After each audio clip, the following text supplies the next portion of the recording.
pleasant good afternoon from a wet, chilly, rainy Don Drum Stadium on the campus of Marietta College. It's Brian Nost and Kerry Patrick as we bring you the Marietta College Pioneers against the John Carroll Blue Streaks this afternoon. Hi, everybody. It's Brian and Kerry, and we're glad you're with us. And Kerry, you know, this is after all these 90-degree Saturdays that we had forever, we're finally getting into some football weather now. Yeah, we got a little bit of drizzle going on. I don't think it's going to affect too much. Both teams pretty much base their game on the run.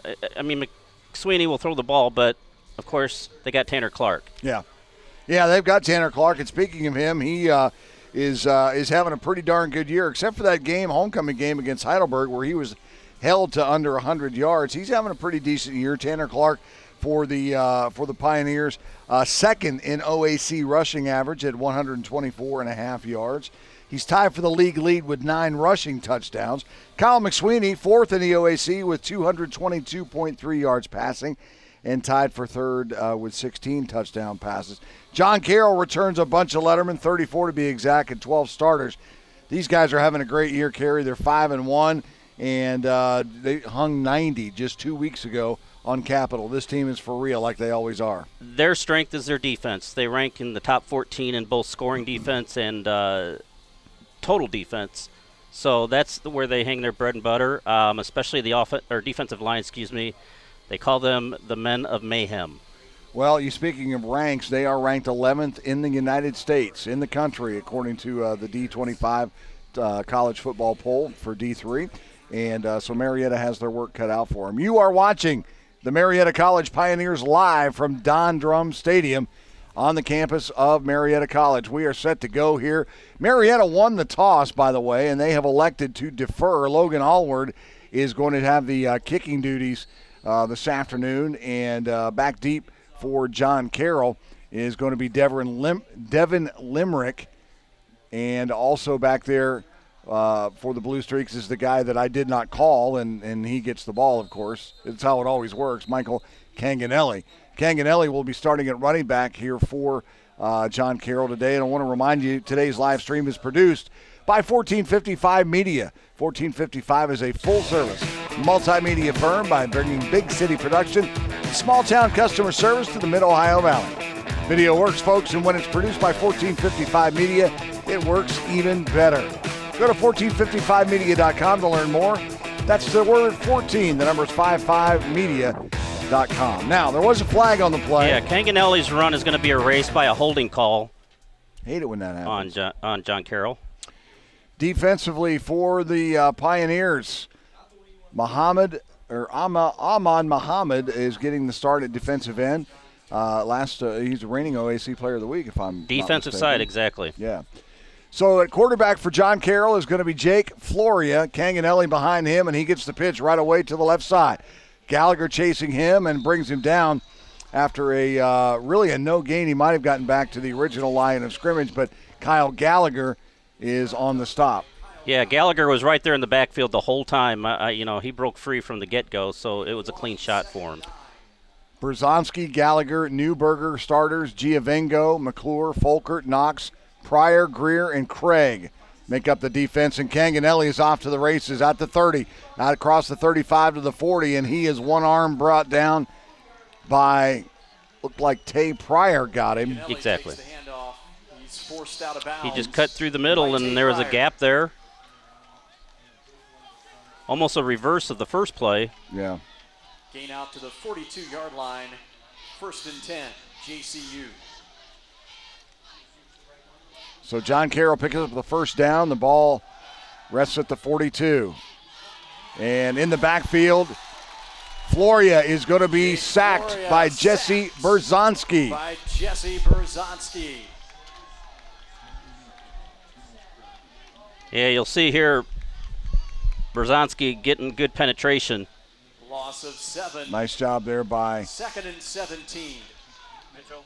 The sophomore, 6'1", 323 pounds. Crossed the line there. 323, 237, 228. The front three for the Pioneers. It'll bring up a 2nd down and 17. And Floria wants to pass under pressure. looking, and two Marietta guys run into each other, and it allows Floria to get out across the 45 to the 48-yard line, and he will be short of the first down, but it averted disaster right there. Look at it again. Well, he's their second leading rusher and was the second leading rusher last week in their win over Ohio Northern. Yeah. I kid you not, these guys are for real. Ranked 11th in the country, and they're not afraid to show it. As you mentioned, they do like to run the football. Marietta's got their work cut out for them here on defense today after a bounce-back win last week after losing here at home to Heidelberg. And that pass is nearly intercepted. Tay Pryor on the coverage. Pass was intended, for Evan Nugent, and It was broken up. Yeah, I was just going to say, he stepped right in front. He kind of read that ball. He must have looked at the eyes of Nugent. Yeah, what a great camera shot right there, guys, from the sideline. Nice job. As you saw the Nugent break, and Pryor just stepped in front of it and could not get it done. Andy Hahn, the punter, sophomore for John Carroll. Austin Veach is standing at his 16-yard line. Hahn gets off a good one. Nice spiral. Veach is going to take it on the run and be immediately wrapped up. Nice job there from Hunter Orlando. Just a sophomore linebacker. Hunter Orlando from Erie, Pennsylvania, Cathedral Prep. Also a huge powerhouse there all the time up there from Cathedral Prep in Erie, PA. Marietta Health and Wellness Center is the chiropractic specialist for the Marietta Pioneers. They provide chiropractic care as well as physical and massage therapies to Marietta College community. With a convenient location, half a block from campus, and same-day appointments available, Marietta Health and Wellness has your back, Jack. All right, here we go. McSweeney is your quarterback. Straight drop and a quick slant out. Pass is caught. That is Bobby Cashaw on the sideline. Pickup of about 3. It'll be second down and 7.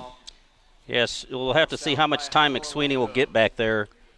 It's going to have to be quick. Well, they've got some good defensive pass rushers do the blue streaks, and so you're right. They're going to have to get the ball out early and give him some protection. We'll get to the Marietta offensive starters in just a second. And coming right at you in your into your living room, Justin Bell from Manassas, Virginia, or Fairfax. Third and 3. It'll be third down and 3. That was right the first time, Manassas. So third down and about 3 now for the Pioneers. Starting on offense, McSweeney, Clark Barker, Veach, Van Meter, Cashaw, Stewart, Browning, Wilder, Turkowski, and Brevin Webb are your offensive starters for Marietta. And they give it to Tanner Clark. He escapes one tackle, but he does not escape a second. And he fights his way out for maybe a yard, and that's it. It's going to be a fourth down punting situation for Andy Waddle's Pioneers. Number 45, Harrison Richardson for John Carroll, got the initial tackle, but he got some help from his teammates there at the line. And check it out, McSweeney and the offense are staying on the field. Rolling the dice early. No kidding. We saw line that. of scrimmage is the 32-yard line, and they're going to go for it. Or are they going to try and draw them off sides? Now, McSweeney sends Cashaw and Van Meter in motion. High snap, and no, it's just going to be a pooch punt, and he hit his own guy. He hit his own man, and I believe that was Ethan Brown. He attempts the punt. Ball will be spotted. And, boy, I tell you what, that little trickeration did not pay off for the Pioneers.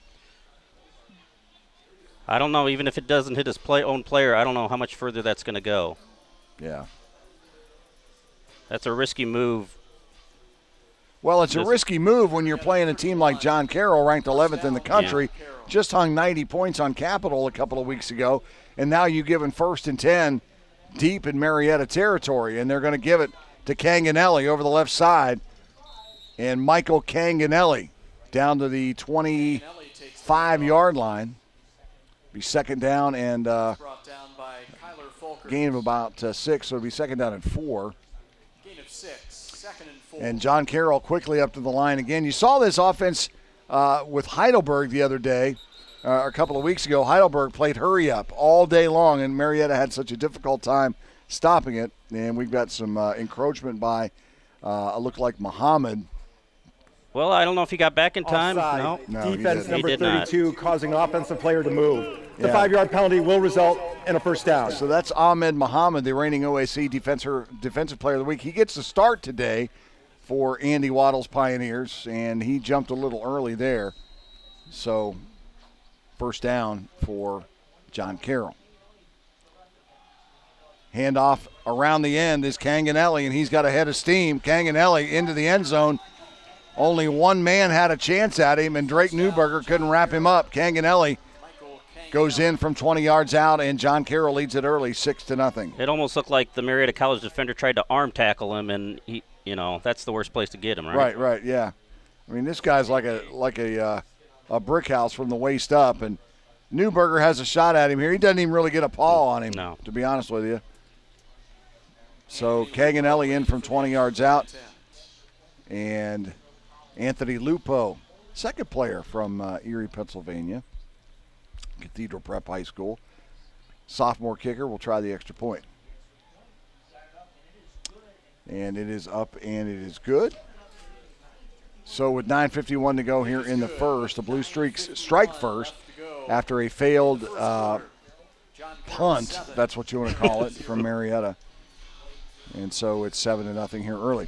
As the first permanent settlement in the Northwest Territory, Marietta is rightfully proud of its place in American history. Our pioneer spirit runs deep, and we love sharing our story with visitors. Unique shops and restaurants line our quaint streets and provide a scenic backdrop for our growing arts, community, and nationally known events. Our outdoor adventures are top-notch, and with our many comfortable hotels, Marietta is a great place to live and visit. Learn more at mariettaohio.org.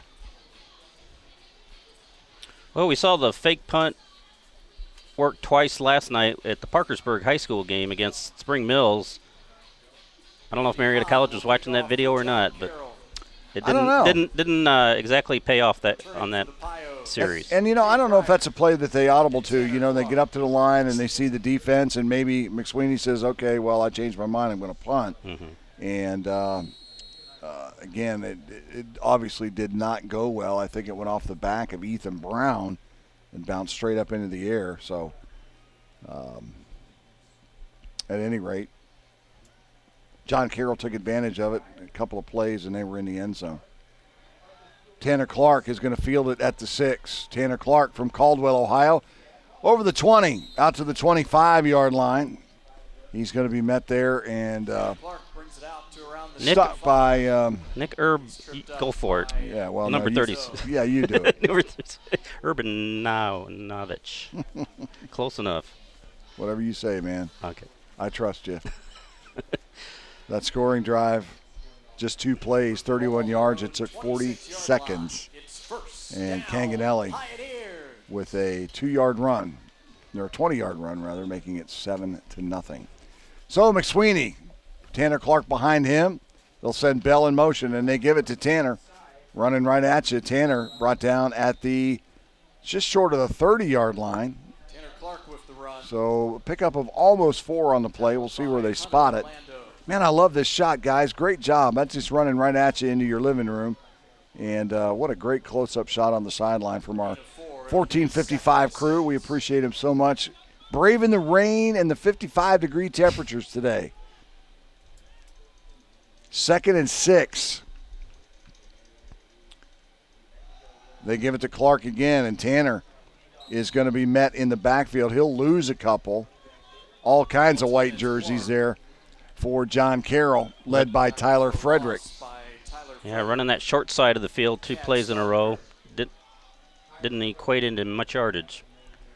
I haven't mentioned this yet, but I will. In our homecoming loss here a couple of weeks ago to Heidelberg, one of the bright spots was that Kyle McSweeney broke Darian Fields' single-game passing record. He had over 440 yards passing in that game.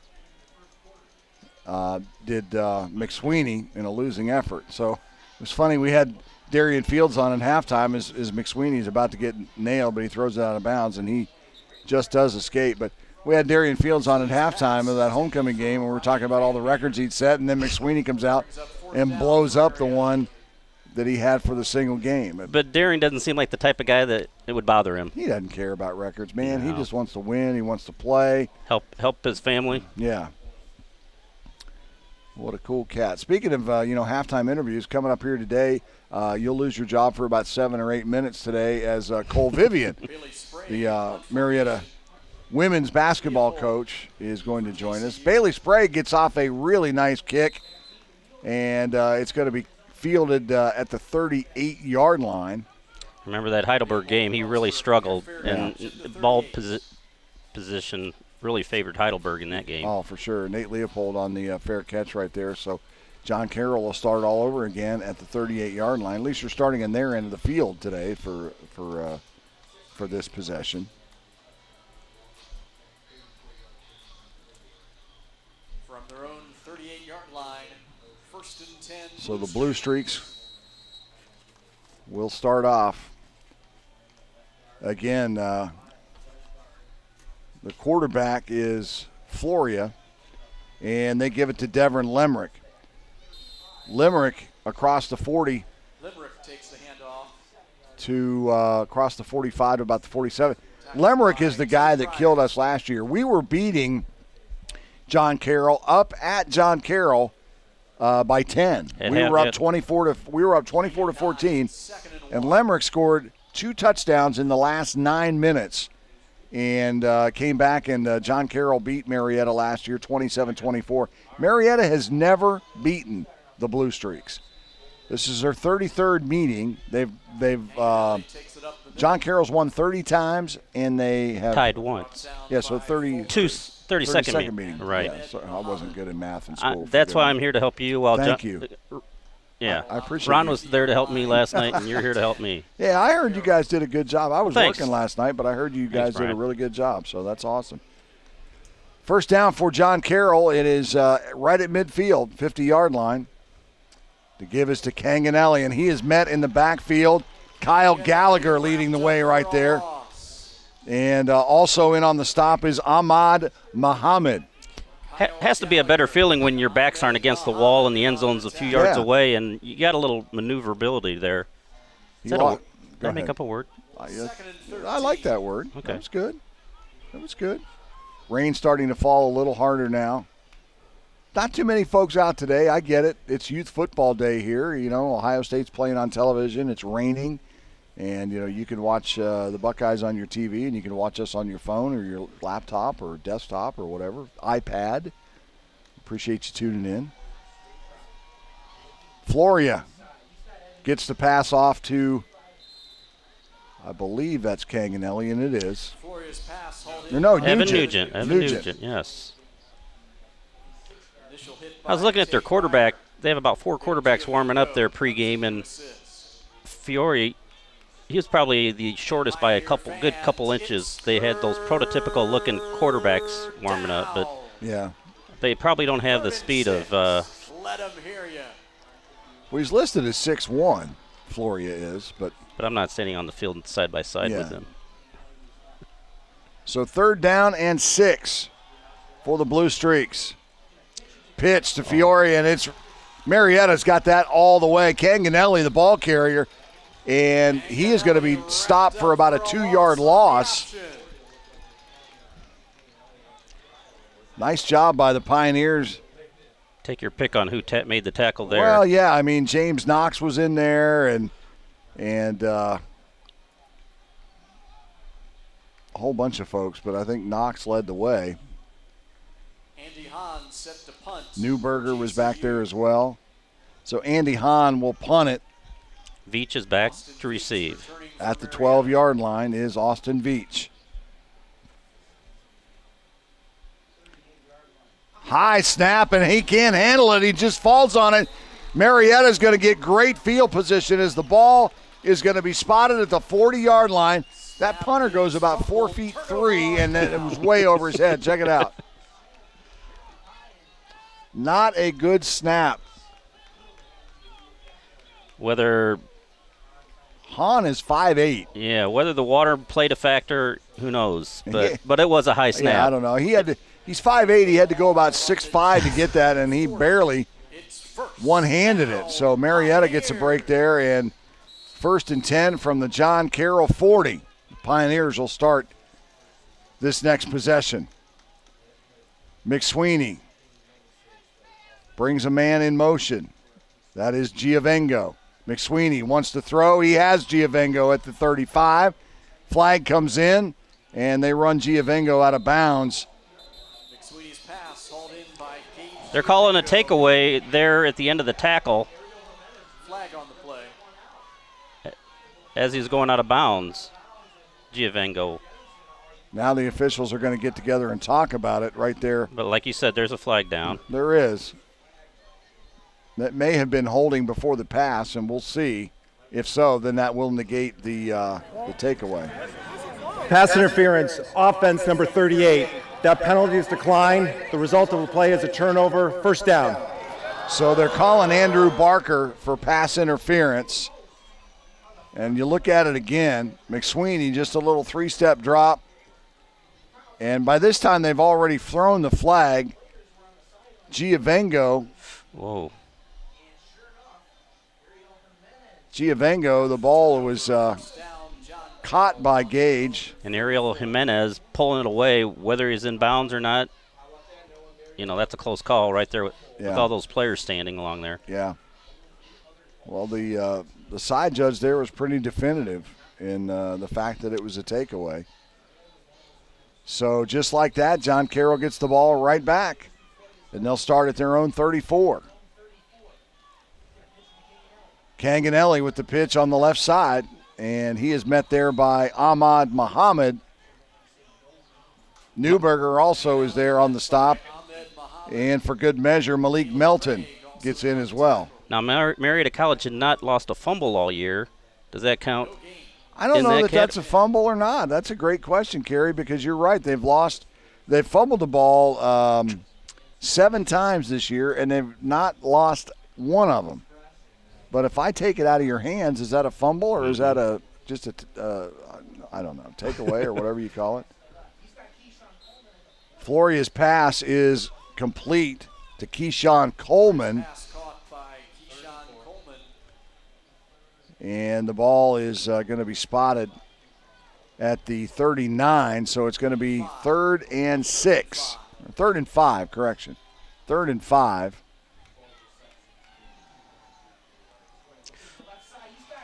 And the pass is intended for Coleman, broken up.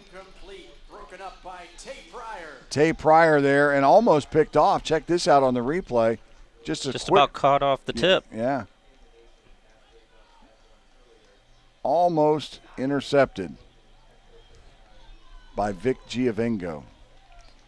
So 4th and 5, and nice job there from Marietta's defense stopping them after the takeaway. I'm not going to call it a fumble. Call it a takeaway, call it a turnover. You're creating a new stat, aren't you? I know. You're into that sabermetrics, I think. Oh gosh, I can't spell that. So Hahn, a better snap this time, and he gets an end-over-end kick away. It's going to take a Blue Streaks bounce and be down right at the 20-yard line there by John Carroll, R.J. Rosario on the punt coverage. Yeah, we'll see what they classify that as. And there's a flag down. There's 2 flags down right in the vicinity of the 35-yard line, which is the original line of scrimmage. So Holding. Kicking team number 45. The 10-yard penalty will be enforced from the end of the kick. First down. All right, so Marietta gets a break there as they down the ball, or the ball is down at the 20, so they will advance it to the 30-yard line where they will set up 1st and 10 in their own territory. Brian Noss, Kerry Patrick with you, 1455 Media's coverage of Marietta College Pioneer football this afternoon, coming to you from Don Drum Stadium on the campus of Marietta College. 55 degrees and raining here this afternoon, and it's pretty much going to stay that way all day long. The forecast does not call for any, very many, if any, breaks in the rain this afternoon. McSweeney has a man, and that is caught. Over the middle is Andrew Barker, wearing Joel Wannenberg's number 38 today. Barker normally wears 88, of course, but all of the seniors are taking turns today. He got a nice step on the defender, just enough of a seam for McSweeney to put it in there. Nice completion there. And Barker has the Pioneers in business in John Carroll territory. Another pass from McSweeney out to the flat. It is caught, and I think that's Giavengo who got it. Pass completed to Ryan Van Meter. No, I was wrong. It was 15 Van Meter. He really had to stretch out for that one, and it was very impressive 7-yard gain. It'll be 2nd and 3. without hitting the ground. 3 wide receivers in the set. No. And they'll send Van Meter in motion now to the top of your screen.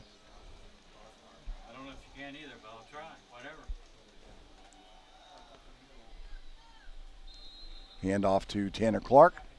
Up the middle. Tanner Clark carries it over Marietta the College right getting a side. nice little drive going here, finally on the other side of the 50. By Tyler Frederick. Maybe a yard on the play. It'll be 3rd down Couple 3rd and 1. and 1 for the Pioneers. 2:07 to go. Clock is running in this first quarter. John Carroll 7, Marietta nothing. McSweeney, No, there are no. play action, rolls to the left. Now he'll tuck it and be very close to the first down. We'll see where they mark it. I think they're going to give it to him, Kerry. Sweeney scrambles. Yes, Look they at- are.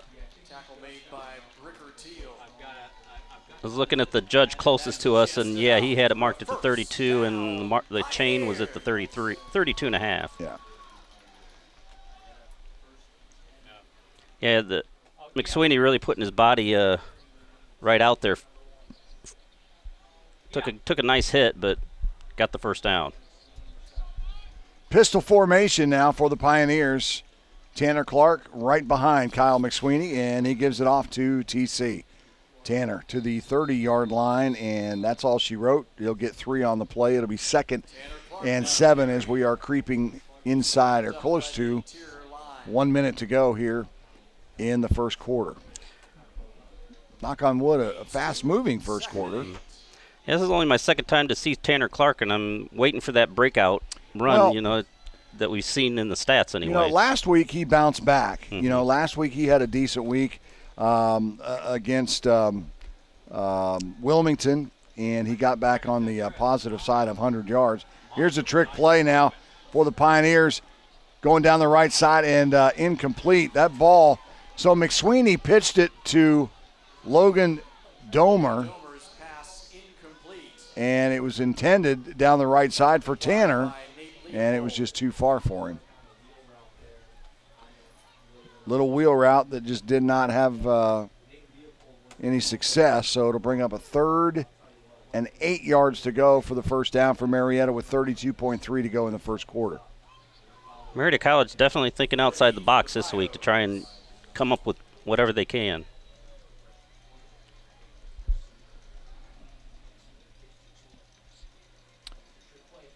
McSweeney out of the shotgun. He'll roll left, look left, now cut back to his right, throw back across his body. The pass intended for Bobby Cashaw, but good defense there from Nate Leopold. broken up by Nate Leopold. Now they got a decision. It's 4th down, Brings up 4th down. too much for a field goal. Yeah, it's a little too much leg for Marietta to try and attempt that field goal. Although, Jacob Griffin and Logan Allward probably have the leg for it, but it's just a little bit too far. So 4th and 8. Out of the shotgun is McSweeney with Tanner the sidecar, and that snap is awful over McSweeney's head, and that never had a chance. Mercy sakes, what happened there? I think that center, I think they got to adjust for the wet ball. because that's twice now we've seen the snap go high. Well, you saw Cleveland Wilder there, the center coming off, just banging himself in the head. He knows he made a terrible snap right there. And so twice now on fourth down, Marietta has had mistakes that have cost them. The first one cost them a touchdown 2 plays later, so now we'll see what John Carroll does to take advantage of this situation in the bad snap. Canganelli, the ball carrier across midfield. Michael Canganelli, guy's a pain in our neck last year, and he's proving to be again today so far, having the only score. That will be the last play of the first quarter. So when we come back, John Carroll will have it second down and 5 to go from midfield. You're watching Marietta College Pioneer Football right here with 1455 Media. We're coming back right after this. Marietta 0. Marietta College Sport Management and the Athletics Department thank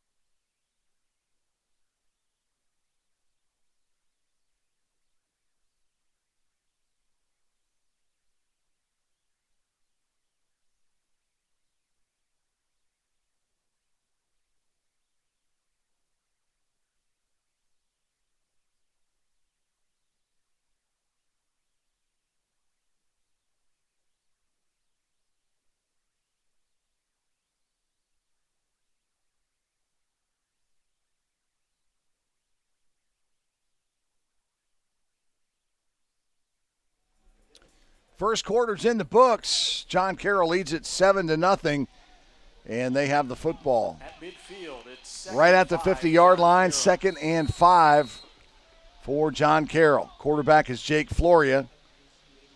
Michael Canganelli, the sidecar. Floria, play action. Wants to go clear downfield, and he does. The pass is caught by Evan Nugent inside the 5-yard line. James Knox is, trying to flail his arms, trying to do anything he can to, disrupt the view, but that was good concentration on the receiver's part. at the 5-yard line. And Knox has struggled the last couple of weeks. Struggled here at homecoming against Heidelberg, and he just got burned on that one. So 1st and goal. Canganelli, the ball carrier. Inside the 5 to the 4. Handoff And goes to so- Canganelli. Yeah, the Floria had a lot of time on that previous pass play. Yeah. He just, He step back, stopped by Kyle relaxed Gallagher. throw, and there it was. Also Vic Giovango. Gain of about 1 on the play. It'll be a 2nd and goal from the 4. 2nd and goal at the 4. Yeah, with this defense of John Carroll, you can't get down more than a couple of scores. Yeah, if that. Floria faked the pitch to Canganelli and decided to keep it himself, and Floria is met in the backfield by Berzonski. He's going to lose a couple there. So now it'll be 3rd and goal, and they're going to spot the ball just outside the 6-yard line. Spotted on the 7. We'll call it 3rd and goal from the 7. 3rd down. 3rd and goal.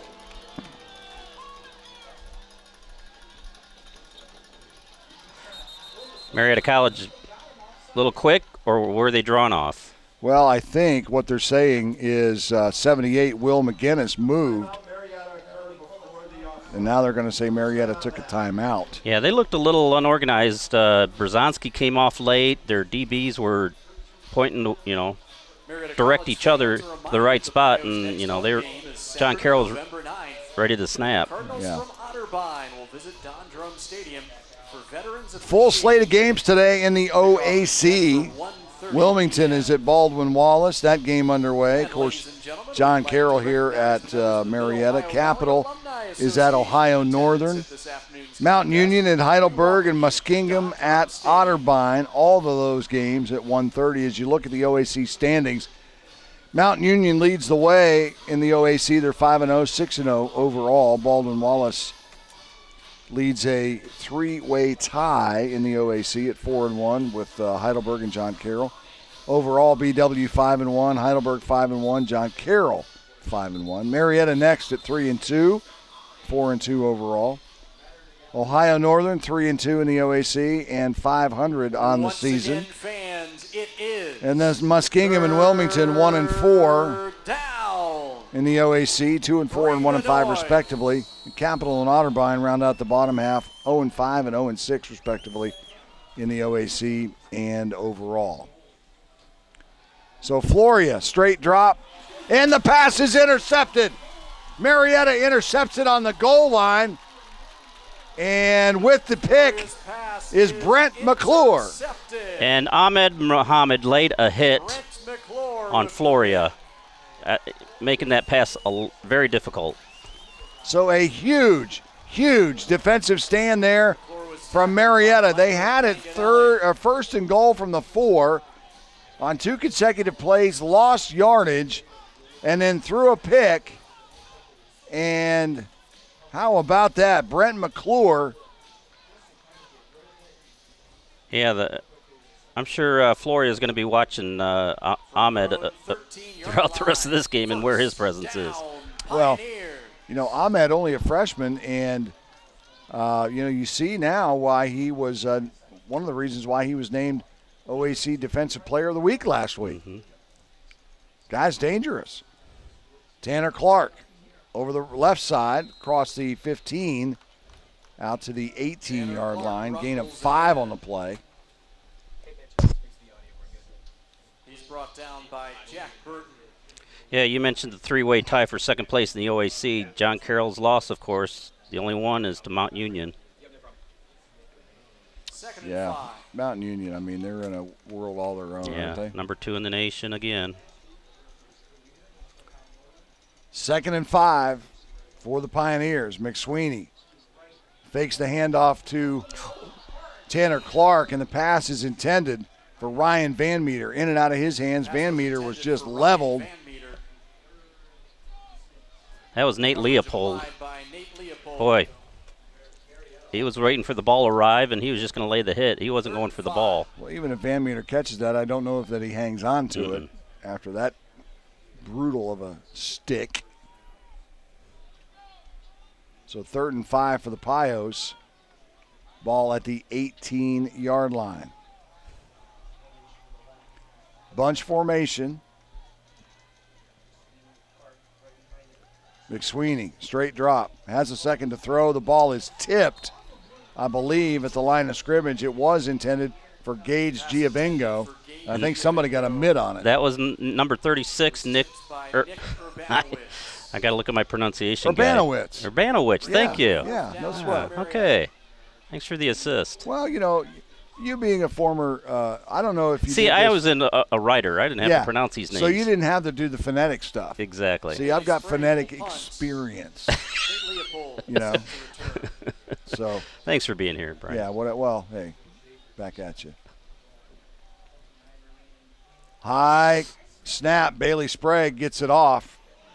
Kind of goes side to side off the side of his foot, takes a blue streak bounce, and it's going to be down by Carson Stauffer. I think Marietta College will take that as much trouble as that snap was. Yeah. Yeah. And Sprague getting a nice hand on the sidelines because he was able to get it out of there. Well, Bailey's listed at 6'1", and he used every bit of it right there to jump up and get that punt. So that's another questionable snap now from at the Marietta 43. Cleveland Wilder. So John Carroll, pretty decent field position at Marietta's 43. Canganelli around the right side. Canganelli still on his feet, out close to a first down across the 35, maybe to the 34. Now they'll mark it at the 35-yard line. We were talking before the game how the two offensive lines are pretty similar in the fact that they're still very youthful. Yeah. A lot of sophomores and juniors. No seniors on either line. That's right. So the future looks bright for both ball clubs as they've got some young guys getting reps here early. Hand off to Deverin Limerick. Limerick round the right side, still on his feet inside the 20. Limerick down to the 15-yard line, gain of 20. And we got a guy down from Marietta College. You see Limerick here, he just cuts right back towards the middle of the field as the play was moving to the right. That's where all the momentum was going, and we'll see who is down for the Pioneers. Hard to tell. Yeah, he went face down. He went face down immediately, so I couldn't get a number on him. Now they're going to roll him over to his back. We'll take a break, and we are going to come back right after this. Sir Speedy, the one-stop shop for all your printing, signage, and marketing needs. Sir Speedy's print, sign, and marketing services have you covered, whether it's banners, business cards, building signs, trade show displays, yard signs, promotional products, and so much more. With our state-of-the-art equipment, no job is too big or too small. And with Sir Speedy's online services, you can request a quote, send files, and place orders right from your desktop. Sir Speedy's got you covered. Visit us on Emerson Avenue or sirspeedywv.com. Jesse Berzonski walking off under his own power. That's good to see because he looked like he was in a lot of pain as he went down after that play. But the Pioneers training staff out there quickly to check on him. And I say he's walking off under his own power. You can see it's very gingerly. Very gingerly, and he takes his helmet off. That's not always a good sign because, you know, those football players, they want to leave their helmet on. They want to go right back in. But Berzonski making his way to the bench now, where the training staff will check on him. Floria in the shotgun, and they give it to Canganelli. Here he comes. Canganelli around the left side to the 15, down to the 9-yard line. Handoff goes to Canganelli. Canganelli doing a nice job. By Kyler Folkers. And a nice job from the Blue Streaks offensive line as Canganelli strung the play out towards the near sideline. They did a nice job of keeping Marietta's defense off of him. 2nd and 4 now after the gain of 6, and they're going to give it to Limerick now. Devin Limerick across the 5 to the 4-yard line. Whatever it was with Berzonski, he just turned to the stands, maybe parents or family, and gave the thumbs up like, right. just a little banged up. Yeah, good eyes on that, man. So he's heading back towards that area of the field where field of play is. So 1st and goal from the 4 for the Blue Streaks, Canganelli. And he is met in the backfield. Nice job defensively right there, led by number 43, Carson Stouffer. Stouffer was the first man to get to him. Carson Stouffer with the Malik Greer also in on that play, number 21.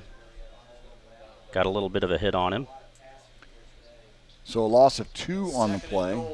2nd and goal. Last time John Carroll was down here this close, Floria threw an interception to Brent McClure. Marietta wasn't able to do anything with it. However, they did keep him off the scoreboard inside the 5-yard line, so that was a plus, big plus.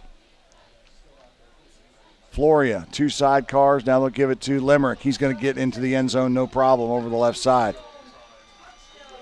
Boy, their receivers and running backs are given some nice lead blocks that just, I think of the Steelers and what Coach Tomlin does, or requires of his players, skill players, provide the lead blocks. Well, yeah, you saw the guard pull there, plus the tight end pulled from John Carroll, and it just created a wall. And when that happens, you're not going to have any resistance whatsoever, and Limerick didn't, and he got right into the end zone for the easy touchdown. So 13-0 now with 9:43 to go in the first half, and Lupo is on again for the extra point, and the kick is up and good. So 14-0 is our score. You look at it one more time. You see the tight end is already pulled. Now the guard's pulled, and there's nobody. There's nobody. And that is picture perfect running the football right there. When you pull your guard, you pull your tight end from the right side of that line. It's good stuff. Hey, 1455 Sports is happy to announce our partnership with, guess who? Marietta College Athletics. Tune in again for the next home game, November 9th at 1:30 as the Pioneers host Otterbein. Watch live or on demand anytime, anywhere. So, yeah, the 9th, and then we'll close it out with Mount Union coming here on the 16th. Senior Day. Yeah, who schedules Senior Day against Mount Union? I got to have a talk with Shalley and Jeff Shalley and Larry Heiser about that. No, it is what it is. Schedule's the schedule. Kicking off for JCU. So John Carroll will kick off. Andy Hahn will do the kicking duties. Tay Pryor is back. Tanner Clark is back at his 5-yard line. Pryor, those pink cleats he's wearing today. It's Breast Cancer Awareness Month. And Tay is showing the love. And Tanner Clark is going to take it at the 3-yard line. Clark up the left side looking for a hole. Nice job. He's out over the 30 to the 32-yard line. Well, Marietta will have decent field position. They set up 1st and 10. Ball at the 32-yard line. Kerry, take a look at that scoring drive and tell me what we got here. Well, we got a 6-play, 43-yard scoring drive that took 2.5 minutes. Devin Limerick completing the drive with a 6-yard touchdown run at the 9:43 mark to put John Carroll up 14-0. So we've seen Canganelli and we've seen Limerick both score touchdowns. So interesting to note now, 2 times Marietta have made mistakes on 4th down. And both times John Carroll has been able to capitalize on those mistakes and put points on the board. And Bell in motion, he gets the screen from McSweeney. He loses the football. So that's fumble number 8 that Marietta has put on the ground this year, and they have yet to lose one. That one recovered there from Andrew Barker. Bell takes the screen pass. You were mentioning how senior day on their final game of the regular season, they've still got to go to Walden Wallace next week. So doesn't get any easier. It does not get any easier. I mean, OAC conference, I don't care if it's football, basketball, baseball, whatever, one of the toughest conferences in the country. Any division, I don't care if it's 1, 2, or 3. OAC is, you talk to somebody, and I run into people, I do Marietta College and stuff. They said, oh, man, that OAC, that's brutal. I'm like, you're darn right it's brutal. Pass complete to Cashaw there, out to the 34-yard line, gain of 3. And FYI, they did count it as a fumble lost. Did they? Yes, they did. Well, first one of the year. All righty then. They no longer lead the nation. So we've lost 8 we've fumbled 8 and lost 1. Yeah, I mean, I guess it would be a fumble.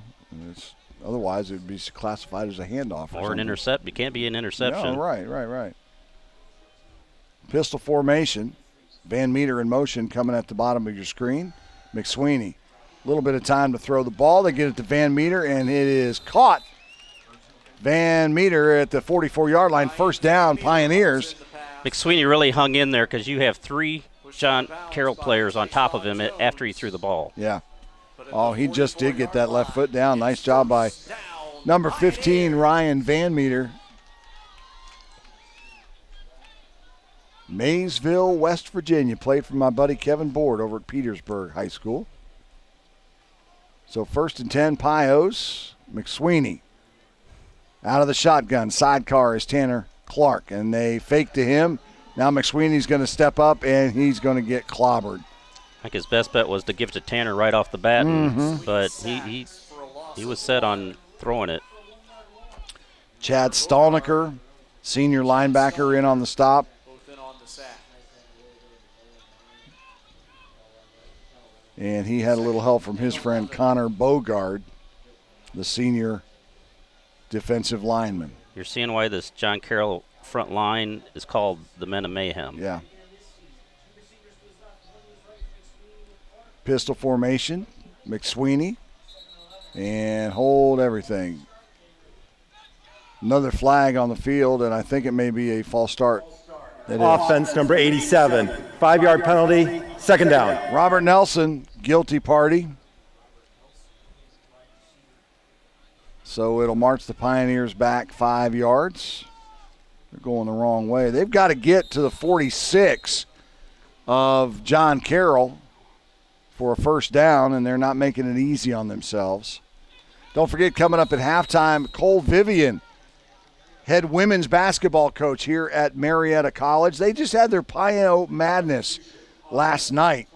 From what I understand, they had a really, really good turnout at the Banjo last night for Pio Madness. And what'd they do? Call a personal substitution foul? penalty on violation. Marietta College. 12 men broke the huddle. Gotcha. So, Pio Madness last night. It's Marietta's version of Midnight Madness. And Everybody does that now, right? Yeah. That's kind of cool, though. Especially when you get the men's and women's teams together. Veach in motion. McSweeney. All kinds of time. They get it to Tanner Clark out of the backfield. Tanner Clark gets some respectable yardage out to the original line of scrimmage. Hunter Orlando He's wrapped up by Hunter Orlando. brings him down, the sophomore linebacker from Erie, Pennsylvania, Cathedral Prep High School. Gain of 11. 3rd and 10. 11, but when you needed 22, That's get half, get the other half. yeah. So now 3rd down and 10. Clock continues to run. 6:10 to go in the first half. Brian Nost and Kerry Patrick bringing you Marietta College Pioneer football this afternoon. Pass out into the flat is caught by Giovingo. He fights it way ahead. Has the first down. It is run out of bounds at the 40-yard line. He had 20.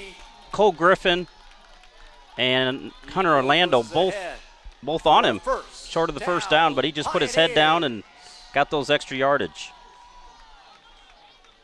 He's initially stopped right there, and he says, I'm going forward.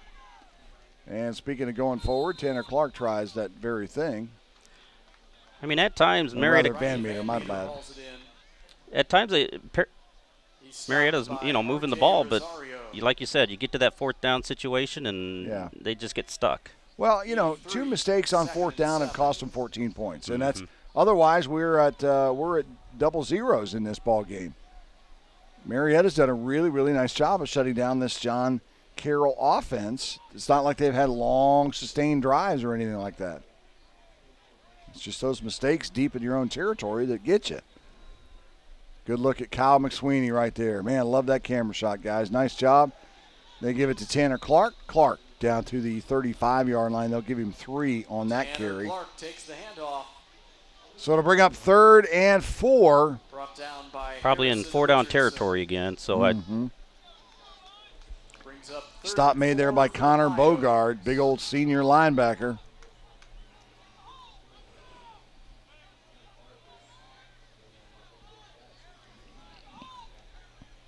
McSweeney now gives it to Tanner Clark. Carey's looking for a big run, and he's going to get down to the 30, and he will have a Pioneer first down. As I was talking with your buddy Ron Cook last night, you get 5 yards of crack, you're going to get some first down. Yeah. By the way, he's not my buddy. I don't like him at all. No, I love Ron, man. He's back safe from the beach. I'm glad to hear that. He Clark and McSweeney get their feet tangled up, and Clark goes down in the backfield. But this is just kind of running into your quarterback thing and getting your feet tangled up. Loss of 2 on the play. But no, Ron's back, and next week he'll be doing high school football, I guess, with you. Oh, right? I'll be back, yeah. Thursday and Friday They're next week. bringing me back. Just show me the ways. So Thursday and Friday, I will be. Unfortunately, I will be out of town. I'll take your tickets, and you can have my tickets. How's that sound? Yeah. I get to play golf. You broadcast football. Got to be honest. I'll be playing golf next weekend down in South Carolina. So I'm looking forward to that. And I'm sure everybody listening is jealous. Yeah. Well, we'll see. We'll see what the weather's like. But heck, I mean, it'll be golf in November in South Carolina. I can't complain too awful much. Tanner Clark hit in the backfield and loses another couple. Hunter Orlando in there on the stop, and then Bogart again. That kid's everywhere, 55. They get down towards this end of the field, and then they are faced with these long yardage situations and just haven't been able to crack through. Yeah, now it's 3rd and 15 for the Pioneers. One thing we haven't seen out of them today is that long pass that, is kind of a signature look in their offense. They usually have a couple of those per game. We haven't seen one yet this first half. Maybe we'll see it here. McSweeney. Nope, just a little dump pass off to the side over to Tanner Clark down to the 31-yard line, so he doesn't even get back to the original line of scrimmage. And now it'll be a 4th down. It's too far for a field goal. So you figure Marietta's going to go for it here. By Connor Bogard. Gains 4. It's 4th down and 11. R.J. Rosario on the stop. Bogard came in right at the end. The bonus on this drive is that they are keeping John Carroll defensive players on the field a little longer than they probably anticipated. Yeah. And that offense for the Blue Streaks, very explosive. You know, they can score quick and they can score often. Just ask Capital, for crying out loud. And I don't say that lightly. I'm just saying that, you know, when you hang 90 on somebody, you're scoring often. Timeout, Marietta. Timeout on the field with a minute 52 left to go in the first half. Again, it's coming up at halftime. Cole Vivian will join me for a little chat about Marietta women's basketball. Hey, folks, every family has a box of old home videotapes sitting around, but how many even have a VHS or cassette player anymore? I know I don't. Marietta Media Transfer can help you access these precious memories and preserve them in a digital format. October special is $10 per transfer when you have 5 or more tapes, films, or DVDs to transfer. Call 304-488-4633 or check out MariettaMediaTransfer.com for more information. Probably a timeout just to make sure everybody's on the same page. Yeah, I mean, the last thing you want is another mistake here, because with a $1.52 and John Carroll has all their timeouts, there's plenty of time to score. So they're going to send Robert Nelson clear over to the far side. He's at the top of your screen. They've got Van Meter, Cashaw's the tight end, and Barker. Now they put Van Meter in motion. Tanner Clark is behind McSweeney. He's going to Barker. Yeah, he's looking for Barker, and there's looking for a flag. Yeah, and he was held from Howard Frazier. Now, I don't know, or I'm sorry, that's Cole Griffin. I don't know if it was before the pass. We'll find out here. At any rate, it's going to be a first down, regardless, if it's against John Carroll. Or if it's something like illegal contact, then maybe just a 5-yarder and yeah, it may not not, an automatic. it may not be an automatic first down. So the officials taking their time to sort this out, and here's the call. Pass interference, defense number 25. 15-yard penalty from the previous spot, automatic first down. All right, There so you go. Pioneers get a break. Pass interference. Well, it's not a break. It was a good call. I mean, it happened. And you can watch it right here on the replay. And just out of the reach of the camera there. The ball spotted on the 17. Again, that pass was intended for Andrew Barker. And the clock is their friend. I mean, they don't need to be in any hurry. No, they've got one timeout left. They have a minute 46. I say chew as much as you can out of this. Tanner Clark, left side, staying behind his blockers. The trouble with that play was he was staying behind his blockers, which is good, but the blockers weren't opening up anything. We knew who got the most push on that play. Yeah. That was John Carroll. Watch it right here. High snap. Good job by McSweeney hauling that in. But you see right there, Clark just runs into the back of that mess, and the mess never opened up. Now McSweeney tries to dump it over the middle to Barker, and it's broken up by Chad Stalniker. Now already quickly 3rd and 9. And the clock stops. Which is okay. 3rd and 9. Clock stops on the incompletion. Yeah, with John Carroll, you know, they make one more stop here and they get the ball, you know, one more try. Marietta trying to keep the drive alive. They are in field goal range, by the way. McSweeney, straight drop, looks over the middle, has a man. Touchdown, Ryan Van Meter. There is a flag in the end zone, right at the goal line. Hold everything. There is a flag, and Marietta's standing around going, I don't think it's against us. Everybody's raising their hands from Marietta College, thinking they know the call here. We'll listen in. At any rate, it is against John Carroll. The points will go on the board. Marietta trails it 14-6. Let's listen to the call. The result of the play is a touchdown. Holding, defense number 23. That penalty is declined. Personal foul, roughing the passer, defense number 12. The 15-yard penalty will be enforced on the kickoff. So a little extracurricular activity there. Chad Stallnaker is called for roughing Kyle McSweeney. And so that penalty will be assessed on the kickoff. In the meantime, Jacob Griffin, the freshman, is on to attempt the extra point.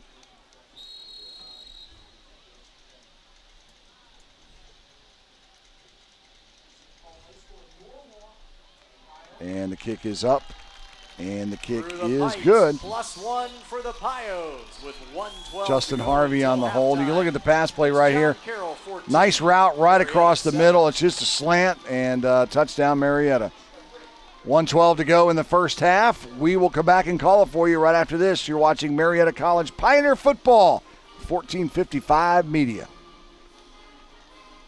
Have you heard what happened to those with curious minds? They packed up, broke free of conventions. These prospectors of knowledge are blazing a new trail, joining the long line of those who sought adventure and prepared for anything. This is the time. This is the place. Bring forth a pioneer.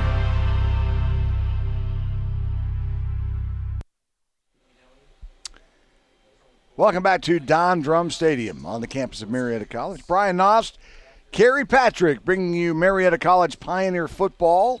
Pioneers have just scored right before halftime, and they now trail 14-7.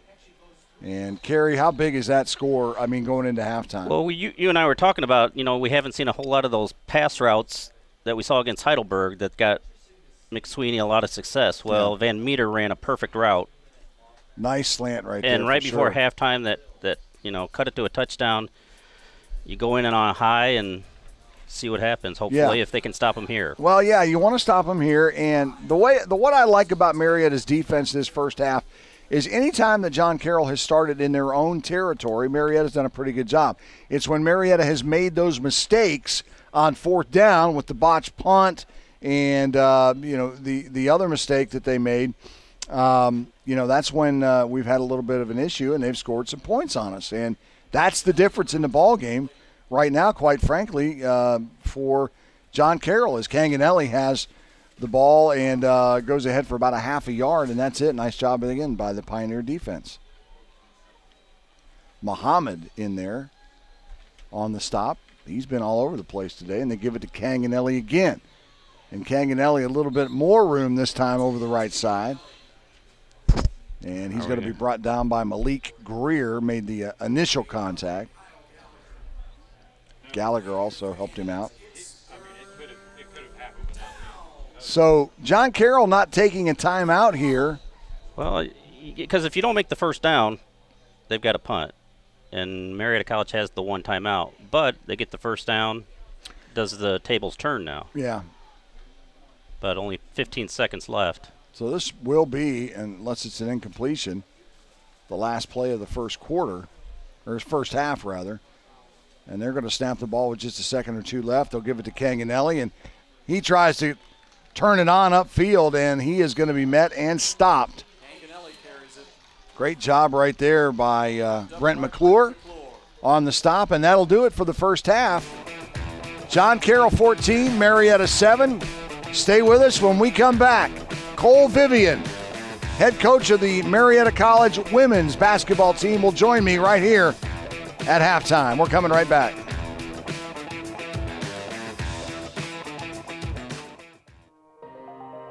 Marietta College is the perfect place for someone who has multiple goals or really big dreams. I knew that I wanted to be in the PA program. I have been given opportunities that really help you grow and help you build your resume. I was fortunate enough to get in. They had 1,500 applicants this year and chose 36. All of the students here are so driven, and that really inspires me.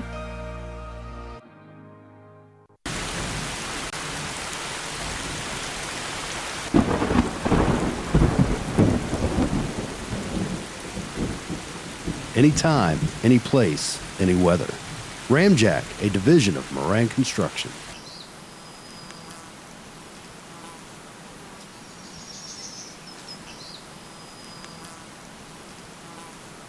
What about your foundation? Ramjack, a division of Moran Construction.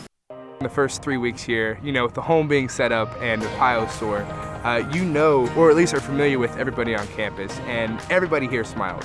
You could walk down the mall and they're just happy to see you, and that's that small hometown feel that I really enjoy. I love the fact that I can just go with my professors after class and sit there and talk with them, and that's just something I really find special about this school, and it's helped my academics substantially, having that connections. This is the place that I call home. Sir Speedy, the one-stop shop for all your printing, signage, and marketing needs. Sir Speedy's print, sign, and marketing services have you covered, whether it's banners, business cards, building signs, trade show displays, yard signs, promotional products, and so much more. With our state-of-the-art equipment, no job is too big or too small. And with Sir Speedy's online services, you can request a quote, send files, and place orders right from your desktop. Sir Speedy's got you covered. Visit us on Emerson Avenue or sirspeedywv.com. Have you heard what happened to those with curious minds? They packed up, broke free of conventions. These prospectors of knowledge are blazing a new trail, joining the long line of those who sought adventure and prepared for anything. This is the time. This is the place. Bring forth a pioneer.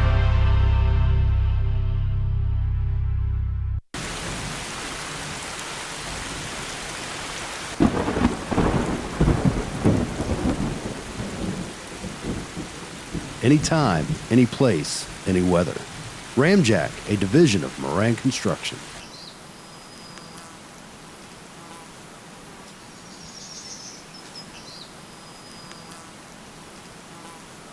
What about your foundation? Ramjack, a division of Moran Construction. Marietta College, it holds its students to such a high standard where it becomes the norm that you have to work hard.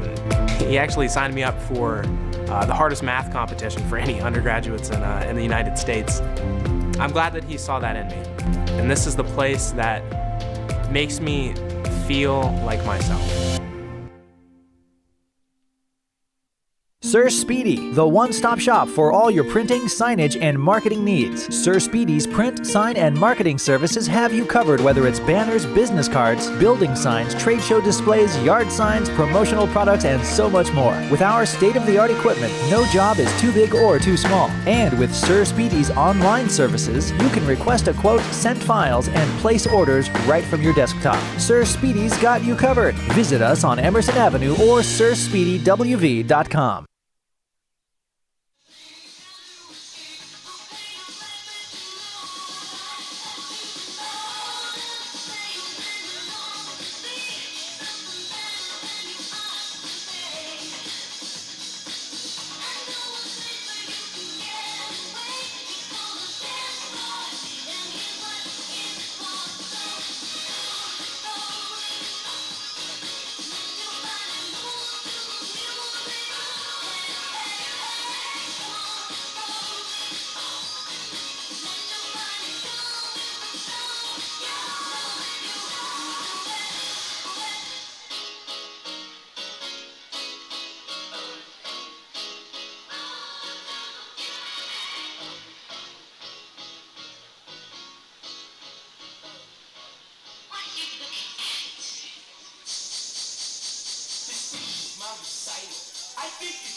Welcome back to Don Drum Stadium on the campus of Marietta College. Halftime, Parkersburg High School Red Wings are performing. They also did a nice rendition of New York, New York before the ball game.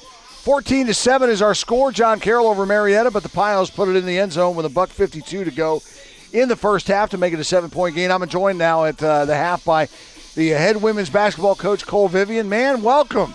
Thanks for having me. It's great to have you. You are coming off your Pio Madness. It was last night over at the Banjo. Tell me a little bit about that. How was it? A really cool event. So Rick Smith's sports management class put it on, and it's usually something pretty cool for our players. Last night they took it to a whole new level. I mean, they had a DJ in there. They had a fog machine. Wow. It was like glow stick night, so there's body paint and glow sticks and all that stuff. So it was pretty cool for our players. For now, sure. sometimes coaches, you've seen coaches. I've seen Vanderwall do it. Well, like dress up, do like. Did you do anything like that? No, I just had a travel suit on, so it wasn't anything too big last night. All right. Well, speaking of travel suits, don't forget my size is XL. Okay, I'll see what I can do. You got to share that swag, man. Let's talk about first of all, let's talk about one of your biggest obstacles this year is replacing those girls that left. We had Amisha is gone, and Joe is gone, and Shay, and who am I missing? So last year Shay graduated, Corey graduated, he was unbelievable, yeah. and Joe, yep. So those were our kind of three seniors, and they were unbelievable for us. I mean, those three, when they got here, were kind of an average team. They elevated the program. They set a program record for most wins in for a class. So yeah, we're missing them just because Joe and Corey in the post, they played all 4 years. Shay was one of the best guards in the league last couple of years.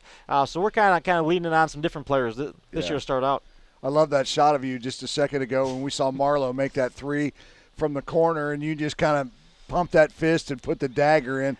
All right, so there's your seniors, but you have Alexis Enix coming back, who is absolutely huge. You have Marlo Taylor coming back, right? So, and she has developed into a very, very good shooter. Talk about some other kids, and then I want to get to Bailey in a second, but talk about some other girls that are going to have to step up for you this year and fill those roles. Yeah, we got some really good juniors that saw some time last year. Luz Doritza, coming off the post. She was injured in high school. It took her about the first probably 3 quarters of freshman year, and she started doing some good stuff in practice for us. And last year she averaged about 12 or 13 minutes a game, but she's really skilled. Yeah. Good jump shooter, good in the paint, really good passer. So she's got experience there. Then some of our sophomores coming up now. Jill Congrove, right. She's worked her tail off. Her brother actually played at Capital, so she wants to be better than him. So she's doing some really good stuff for us. And Kate Liston here from Warren, she's been working her tail off, and we're going to kind of move her around a little bit. But she saw some pretty good minutes for us last year as well. How was your recruiting class this year? I know you looked at some you had some really, really good prospects you were looking at. How did you do how would you grade your recruiing class coming in? We got 3 or 4 kids that we think are going to be able to get in a rotation from the first day. There weren't a lot of kids that are real huge names to everybody in the state of Ohio. But we got some kids that are really good rebounding. We got a guard that's doing really well for us right now. So they're just kind of figure everything out, but they're picking up the things in practice really well. All right, let's talk about BB real quick. Now, we all saw that game last year. I mean, my heart just broke for her where she blew out her knee, tore the ACL, had to have surgery, and she has been rehabbing ever since the doctor said, okay, it's fine to rehab. I've seen some videos of her online, and she's doing some light jogging. She's doing single leg squats. I mean, she's a phenomenal specimen of an athlete. How is she doing now? And then what's her prognosis for getting back on the floor for you this year? So she's doing really well. I mean, she worked her tail off, the rest of spring after surgery, into the summer. She's been doing half-court stuff with us, but she's progressing really well. So we keep our fingers crossed. Hopefully by the time the first semester ends, hopefully a little bit sooner than that. But she's doing a great job with it, staying connected to her teammates, being a really good leader for us. Now she wants to be out there as soon as she can. We definitely want her out there as soon as she can because she's one of the best point guards in the league. But we're hoping to get her back sooner than later. You were explaining to me before we went on the air today about the strength in each leg. Explain that a little bit more for our listeners and viewers about you mentioned like 5 pounds on the knees, or they have to be equal before she can come back. Yeah, so with her, our athletic training staff here is really good, really detailed. So before they're able to clear, they want her knee that didn't have surgery be within 10% of the knee that did have surgery. So Bailey right now, she's at, I think, 95 of each leg. So she wants to get 5 pounds stronger in her repaired leg. Right. Before she's ready to go. But our outfield trainer Kirsten, I mean, she's a graduate from here. She puts a ton of time into our players, and she's a big key to our success. But yeah, she's been working with Bailey really well, and she's progressing nice. All right, real quickly, Cole, and I'll let you go eat some pizza because it's driving me crazy, that smell. How do you assess the conference this year? I mean, Carrie and I were talking about it during the football game. I don't care if you play baseball, basketball, football, the OAC. Division I, II, or III in NCAA, one of the hardest conferences in the United States. How does the women's basketball conference look this year at OAC? It should be good again. I mean, there's a lot of really good seniors that graduated last year throughout the league. I think the top 3 teams in the league are going to be really good. John Carroll, they won the league tournament and the regular season last year. They returned almost everybody. Baldwin Walsh should be really good again. They made the at-large. Capital, always a really strong program. Then the rest of the league, Ohio Northern's been unbelievable the last, ever since I've been here, the last 7 or 8 years. Yeah. Otterbein got a new coach. Mussey's got a new coach, so I know they're going to be really hungry. Wilmington, they're unbelievable. Heidelberg made a big jump last year. Yeah. Mount Union's always really good. It's just incredible. Yeah, I mean, it's always deep. And the thing that makes our league so good, there's so many good coaches. I mean, we've had coaches in this league stay here 15, 20, 25, 30 years. So they know what's going around, and that's why every game is a battle. Well, I think I might be prejudiced, but I think we've got a pretty good one in you, pal. And Thanks, man. I appreciate that. I appreciate you taking the time and spending it with me here at halftime. Good luck this season, and it's right around the corner, right? I mean, I was looking here just a little bit ago at the upcoming stuff. And, of course, I can't find it now what I'm looking for, but it's like November 20th is your first home game, right? Yeah, so we start off the year actually on the road to start. We go to Triton, Indiana. We play them. They should probably be a top 15 team. We play them at least, maybe top 10. Yeah. Play 2 games there, and then we host Wash Jefferson, who should be really good again. They won 20 games last year, so we're going to have our hands full there. So, I mean, it's going to be a big Wash Jefferson 20th, and then Ohio Wilson the 23rd. 11-20, yeah. And then BW on December 14th. So, yep. Mark it on your calendars. The ladies are going to be hosting Washington and Jefferson November 20th, 7 o'clock at the Banjo. You'll be ready. I know you will. And thanks again for spending some time with Brian. me, pal. All right, we'll take a break. We're at the half, 14-7. John Carroll. We're coming back right after this on 1455 Media's coverage of Marietta College football. We're coming back. Marietta College is the perfect place for someone who has multiple goals or really big dreams. I knew that I wanted to be in the PA program. I have been given opportunities that really help you grow and help you build your resume. I was fortunate enough to get in. They had 1,500 applicants this year and chose 36. All of the students here are so driven, and that really inspires me.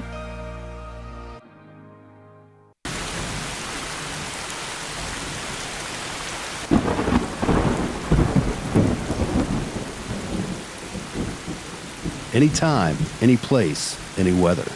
Ramjack, a division of Moran Construction.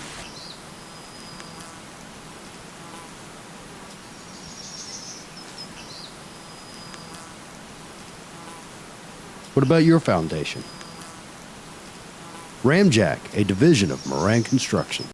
The first 3 weeks here, with the home being set up and the PIO store, or at least are familiar with everybody on campus, and everybody here smiles. You could walk down the mall, and anybody, they're just happy to see you, and that's that small hometown feel that I really enjoy. I love the fact that I can just go with my professors after class and sit there and talk with them, and that's just something that I really find special about this school, and it's helped my academics substantially, having that connections. This is the place that I call home. Sir Speedy, the one-stop shop for all your printing, signage, and marketing needs. Sir Speedy's print, sign, and marketing services have you covered, whether it's banners, business cards, building signs, trade show displays, yard signs, promotional products, and so much more. With our state-of-the-art equipment, no job is too big or too small. And with Sir Speedy's online services, you can request a quote, send files, and place orders right from your desktop. Sir Speedy's got you covered. Visit us on Emerson Avenue or sirspeedywv.com. Have you heard what happened to those with curious minds? They packed up, broke free of conventions. These prospectors of knowledge are blazing a new trail, joining the long line of those who sought adventure and prepared for anything. This is the time. This is the place. Bring forth a pioneer.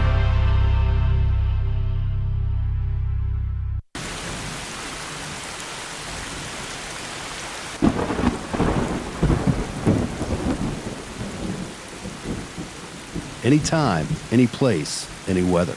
Ramjack, a division of Moran Construction.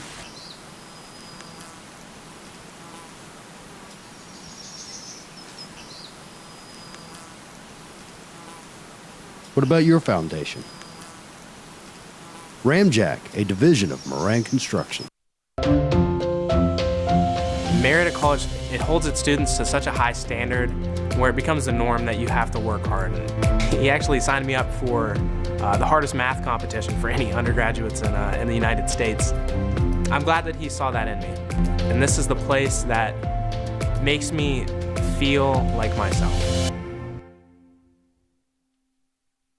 Sir Speedy, the one-stop shop for all your printing, signage, and marketing needs. Sir Speedy's print, sign, and marketing services have you covered, whether it's banners, business cards, building signs, trade show displays, yard signs, promotional products, and so much more. With our state-of-the-art equipment, no job is too big or too small. And with Sir Speedy's online services, you can request a quote, send files, and place orders right from your desktop. Sir Speedy's got you covered. Visit us on Emerson Avenue or sirspeedywv.com.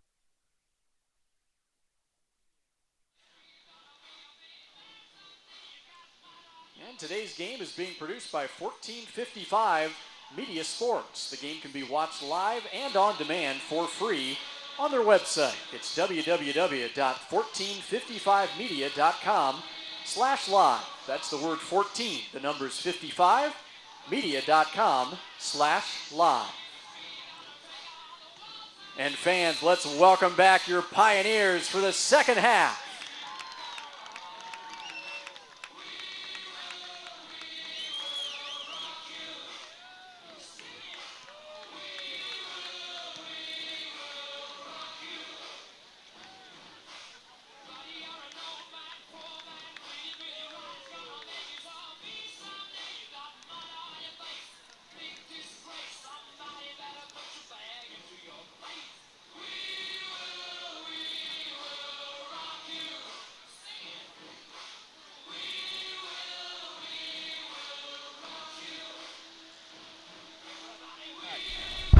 Welcome back to Don Drum Stadium on the campus of Marietta College, 14-7 at the half. And, Carrie, we've got some statistics of in that first half.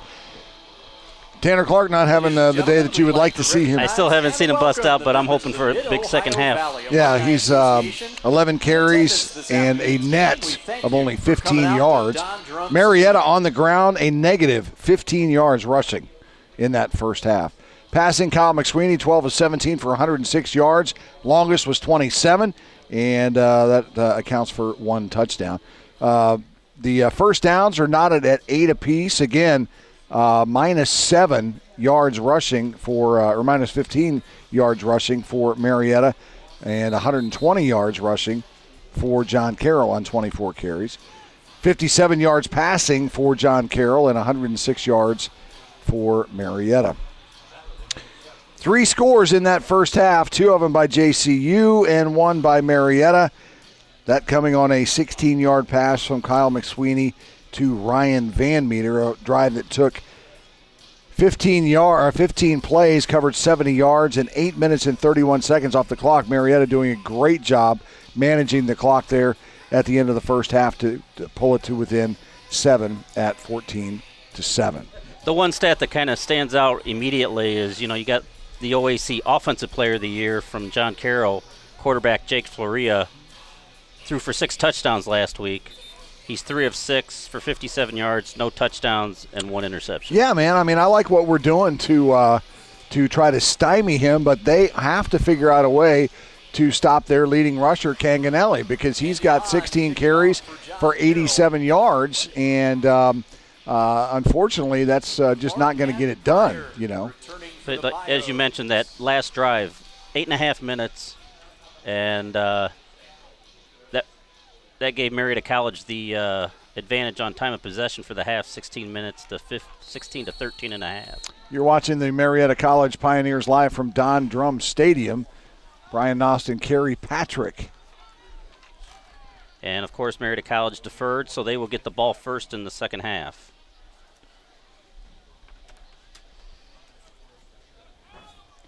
It's going to go deep to Tanner Clark. He'll take it right at the 10.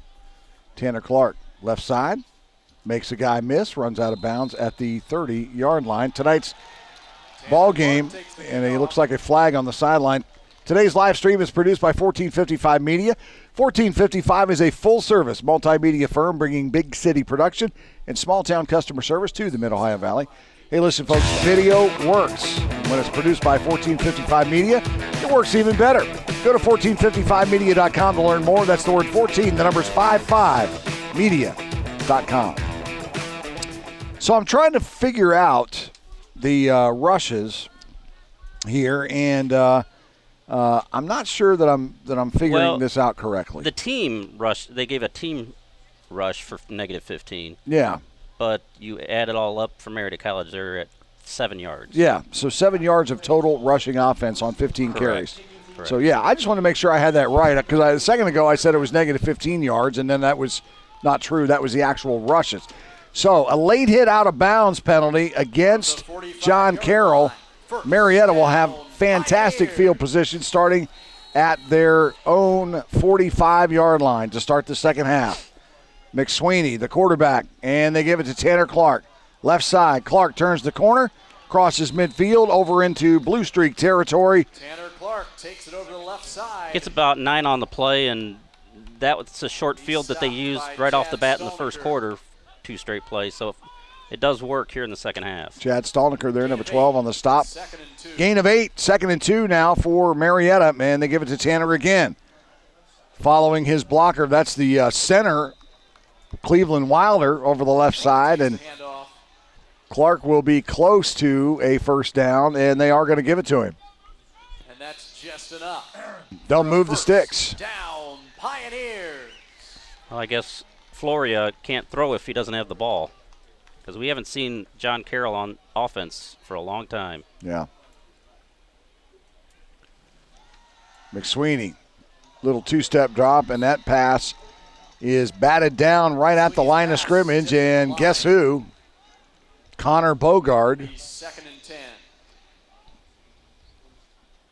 Cooper Chafin might have had a hand on it as well, or at least caused the collapse of that offensive line for the Pioneers. 2nd down and 10. Line of scrimmage is the 45 of the Blue Streaks. If you're just joining us, Marietta trails at 14-7. Brian Nost, Kerry Patrick. 1455 Media's coverage of Marietta College Pioneer football. Tanner Clark over the right side down to the 39. A better push by the Marietta offensive line.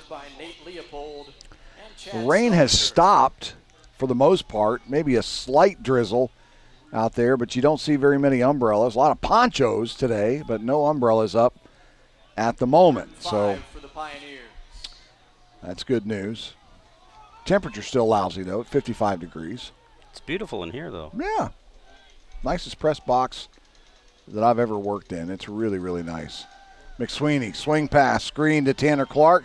Tries to make a couple of guys miss, and he does not even get back to the original line of scrimmage. R.J. Rosario strings him out and wraps him up for about a 1-yard loss. Look at it here again.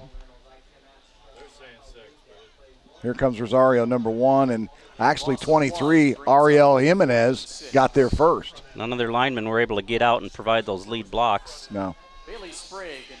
So that brings up a 4th and 6, and Bailey Sprague, the sophomore from Belpre, Ohio,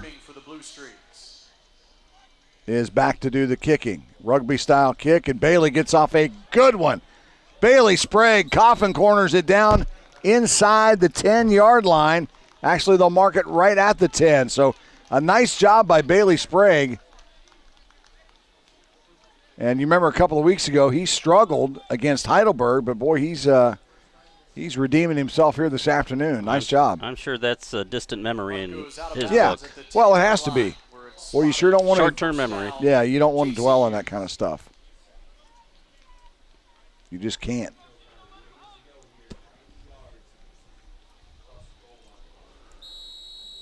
So 1st and 10 for John Carroll. The Blue Streak set up shop at their own 10-yard line. The quarterback is Jake Floria. And they give it to Devin Limerick. Devin Limerick around the left side. He gets back to about the original line of scrimmage, and that's it. Takes the handoff. Just nowhere to go except the blue sidelines. Yeah, Pioneers do a good job of stringing it out there. You look at it, Limerick coming right at you. No gain. 2nd and 10. And he just ran out of real estate, man. It's good to see Berzonski back in there, 272. You might remember he went out injured in that second quarter, but Jesse Berzonski back there on the defensive line. Floria is going to be sacked at the 1. Floria. Great job there. Kyle Gallagher. Kyle Gallagher got in there and laid the smackdown on him. Watch it right here. Ball is spotted. And Gallagher did a good job because he was held by Nick Harradine, and Gallagher fought it off and recorded the sack. So now 3rd and a long way to go, almost 20 yards. So Marietta does not want to give up the big play right here. They can't afford to. No way. 4 seconds on the play clock. They get it off, and they're just run a draw play, and Marietta snuffed that out immediately. Well, they played right into Marietta's hands on that play. Canganelli was the ball carrier, and he barely got out of the end zone. For a gain of 1. So they're going to spot it at the 2. 4th down, JCU. Or the 3, rather. Excuse me. There's Canganelli. Runs right into Newberger. I don't know what lit the switch for Marietta College there in that second quarter, but momentum has completely changed. Yeah, well, they're not making those 4th down mistakes. Hahn gets the kick out, and it's going to be taken by Veach, and fair caught at the 35, 36-yard line. So Marietta will have fantastic field position, Carrie, to start the second half. They're they've already had one possession there, but to start this second possession of the second half with 10:39 to go in the third. Yeah, for about a third of that first half, we were playing on John Carroll's side of the field. Yeah. And this is a lot different than what we saw in those first 20 minutes or so. It's 1st down, Pioneers. Well, we got to get Tanner going. And but the thing about it is, when he's the main part of your offense, that's what the defense is going to key on. So, they've done a nice job on him so far here today. Now McSweeney wants to pass, and he is going to be wrapped up and hit in the backfield as he throws the ball. Yeah, Cal Reynolds right in his face. Really, McSweeney just had to get rid of it. 2nd and 10 Pios. Clock stops on the incompletion, 2nd down and 10. McSweeney hasn't had a whole bunch of time to throw the ball today. You talk about those long pass plays. One of the reasons why you haven't seen that is because in order to do that, the quarterback has to have at least a few seconds to let his receiver get downfield, and that just hasn't happened. That very young offensive line for Marietta is doing a so-so job of protecting today, but it could be a little bit better. As McSweeney takes another shot, and he throws an interception. Back the other way with it for John Carroll is Nate Leopold. Boy, we've heard his name a lot today. Yeah, man. He's been everywhere. And you watch right here, McSweeney is under duress. He is going to be pressured and gets the ball off, and he throws it exactly right to Leopold. So, unfortunately, with that great field position, Marietta is not able to capitalize, and that is the second, or is it second or third turnover today for Marietta? That would be number 2, the drop punt, or the fumble on the caught pass, and this one here. All right. So Floria wants to roll right, and he's got a man wide open. That's Joseph Torok down the right sideline. He just thread the needle. And Tay Pryor gets beat yet again. Forced out of bounds by Caleb Craig. And now a Somebody's Pioneer player. down. Well, that's going to be Caleb Craig holding his lower back. He is down there and hurting at the 19-yard line. 10-11 to go. We'll take a break while they attend to Caleb Craig. We're coming back right after this. The first 3 weeks here, with the home being set up and the PIO store, or at least are familiar with everybody on campus, and everybody here smiled. You could walk down the mall, and they're just happy to see you, and that's that small hometown feel that I really enjoy. I love the fact that I can just go with my professors after class and sit there and talk with them, and that's just something I really find special about this school, and it's helped my academics substantially, having that connections. This is the place that I call home.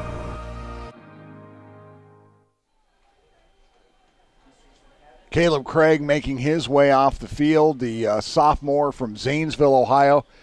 Under his own power, but he is getting a little bit of assistance there. You can tell he's holding his right lower back. I don't know if he took a shot there or if he fell wrong or what. I didn't see it, but he is out for the time being. Shotgun formation now for John Carroll. Floria. Canganelli in the backfield. Floria goes over the middle looking for his receiver, Evan Nugent. Nugent's had a good day today, but he overshot him. It'll be second down. Pryor pretty much just making life rough for on that play all over the receiver. You see just a post route and overshot Evan Nugent. 2nd and 10.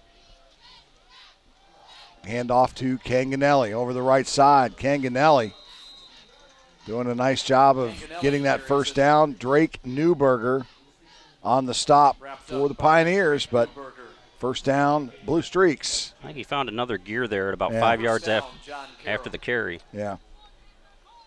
I like that kid. He's put together. He gave us all kinds of headaches last year. He's 5'10", $195, and he looks like a really, really good running back. And they'll hand it to him again. Canganelli. All kinds of running room, and what do I say? Right into the end zone. 16 yards, he was barely touched.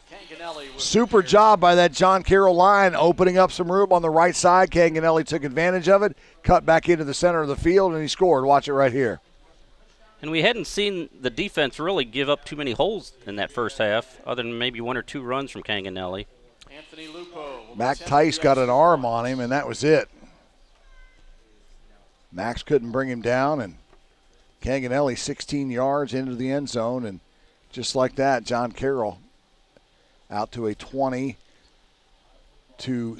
lead as extra point is up and good from Anthony, or no, it's off to the right from Anthony Lupo. And so 20-7 is our score. 9:26 to go, third quarter. Folks, as a first permanent settlement in the Northwest Territory, Marietta is rightfully proud of its place in American history. Our pioneer spirit runs deep, and we love sharing our story with visitors. Unique shops and restaurants line our quaint streets and provide a scenic backdrop for our growing arts and community and nationally known events. Our outdoor adventures are top-notch, and with our many comfortable hotels, Marietta is a great place to live and visit. Learn more at mariettaohio.org. Yeah, just a few minutes ago we had the sidelines of Marietta College. They were creating a lot of excitement there when John Carroll was at their own 1 yard line, and then all of a sudden we're back at 20-7. Yeah, you talked about momentum a little while ago, and you said you don't know what happened in the second quarter. Well, all that momentum that Marietta had just kind of evaporated into the October sky because it is all John Carroll at the moment. Andy Hahn sent to kick off. Tanner Clark is back deep. and he is joined there by, I think it's Tay Pryor.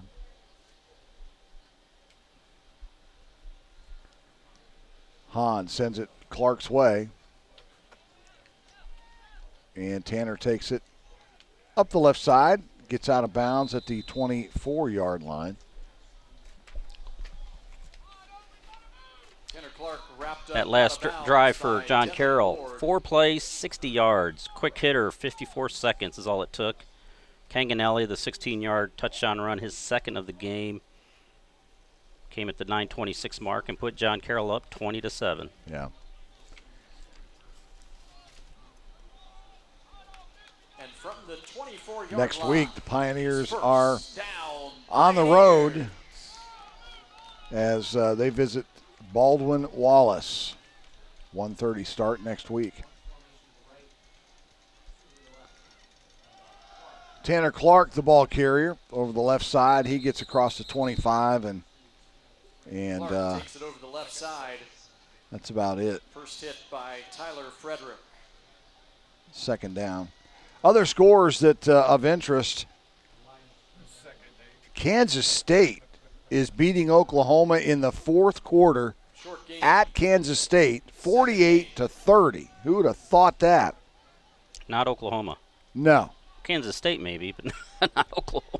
Ohio State clobbered Wisconsin, 38-7. So after Wisconsin barely gave up any points the first few games of the year, Wisconsin, nice catch by Ryan Van Meter.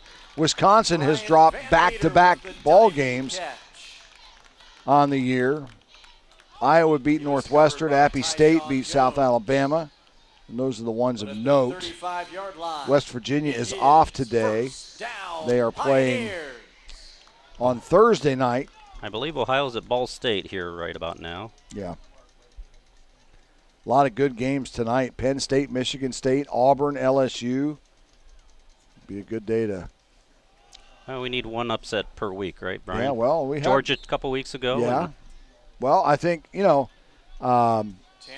definitely the Kansas State-Oklahoma is an upset, and some would say that Ohio State beating Wisconsin. As bad as it, yeah. It just shows Ohio State, they have the athletes. They just. Oh, my goodness, they're so good. So good. Yeah. They, that's like the Terry Smith, Williamstown Yellow Jackets. They don't rebuild, they reload because they have just such a great feeder program. 2nd and 8 now for the Pios. Van Meter comes motion right at you. And he looks for Gage Giovingo.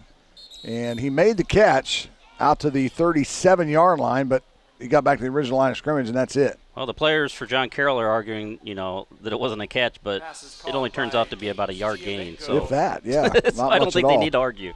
No gain. It'll be 3rd and 8. So 3rd and 8 now for Marietta as they need to advance to the 45-yard line for a first down. Yeah, they need to get McSweeney some time here, especially 3rd and long.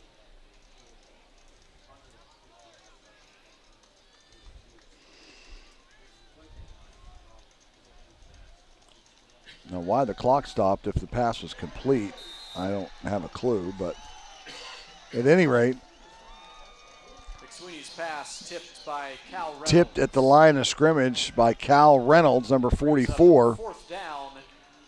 And Marietta will have to punt. You can see it right here again on the replay. Reynolds gets that big mitt right up there in the air, and pass falls incomplete. I hate to say this, but this has kind of a Heidelberg feel Yeah, where I know. we were in it, and then all of a sudden it got away. Yeah. Bailey Sprague gets off another good one. Fair catch called for at the 31-yard line by Nate Leopold. Very important to stop them, and they got to score at some point. Yep. Just to keep themselves in it. Well, I was just getting ready to say, it is of uber importance that Marietta make a stop right here because you don't want to go up 3 scores. You don't want to go down 3 scores, rather, if you are Marietta. And that's where you're at if you cannot make something happen here on defense with 7:12 left to go in the 3rd. Let alone the John Carroll defense. Yeah. Yeah.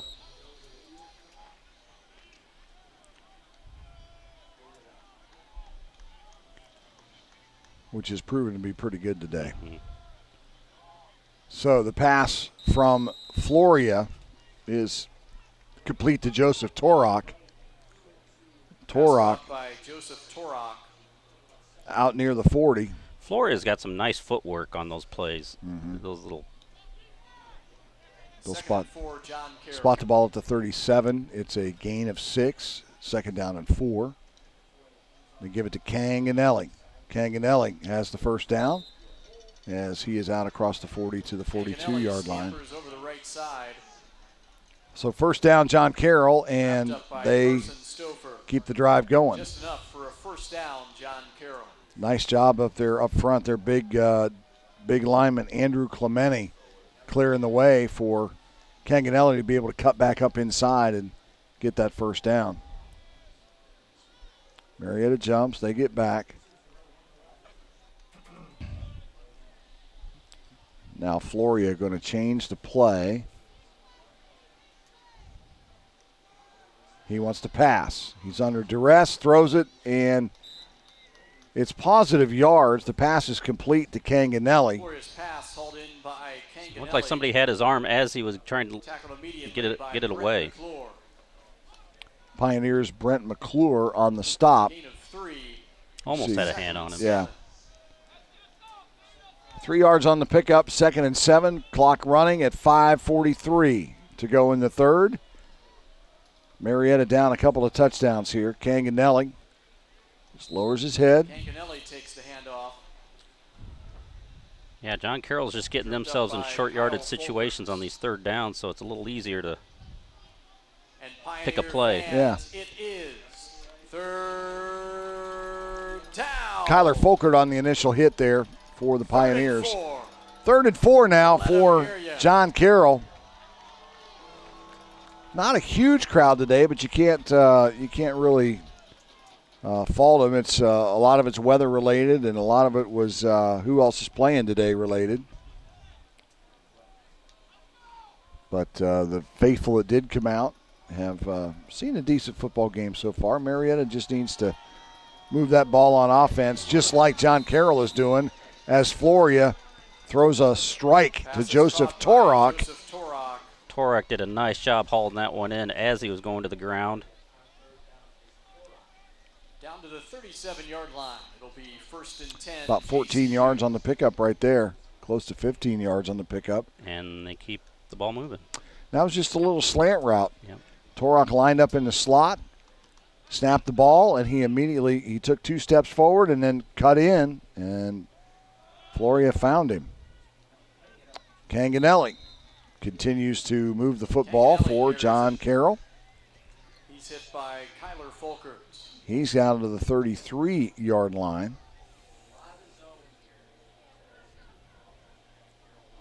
They'll mark it at the 32. It'll be 2nd down and 4. Gain of 6, 2nd and 4. We saw John Carroll's defense on the field for a long time in that second quarter. We're seeing Marietta College follow suit here in the third.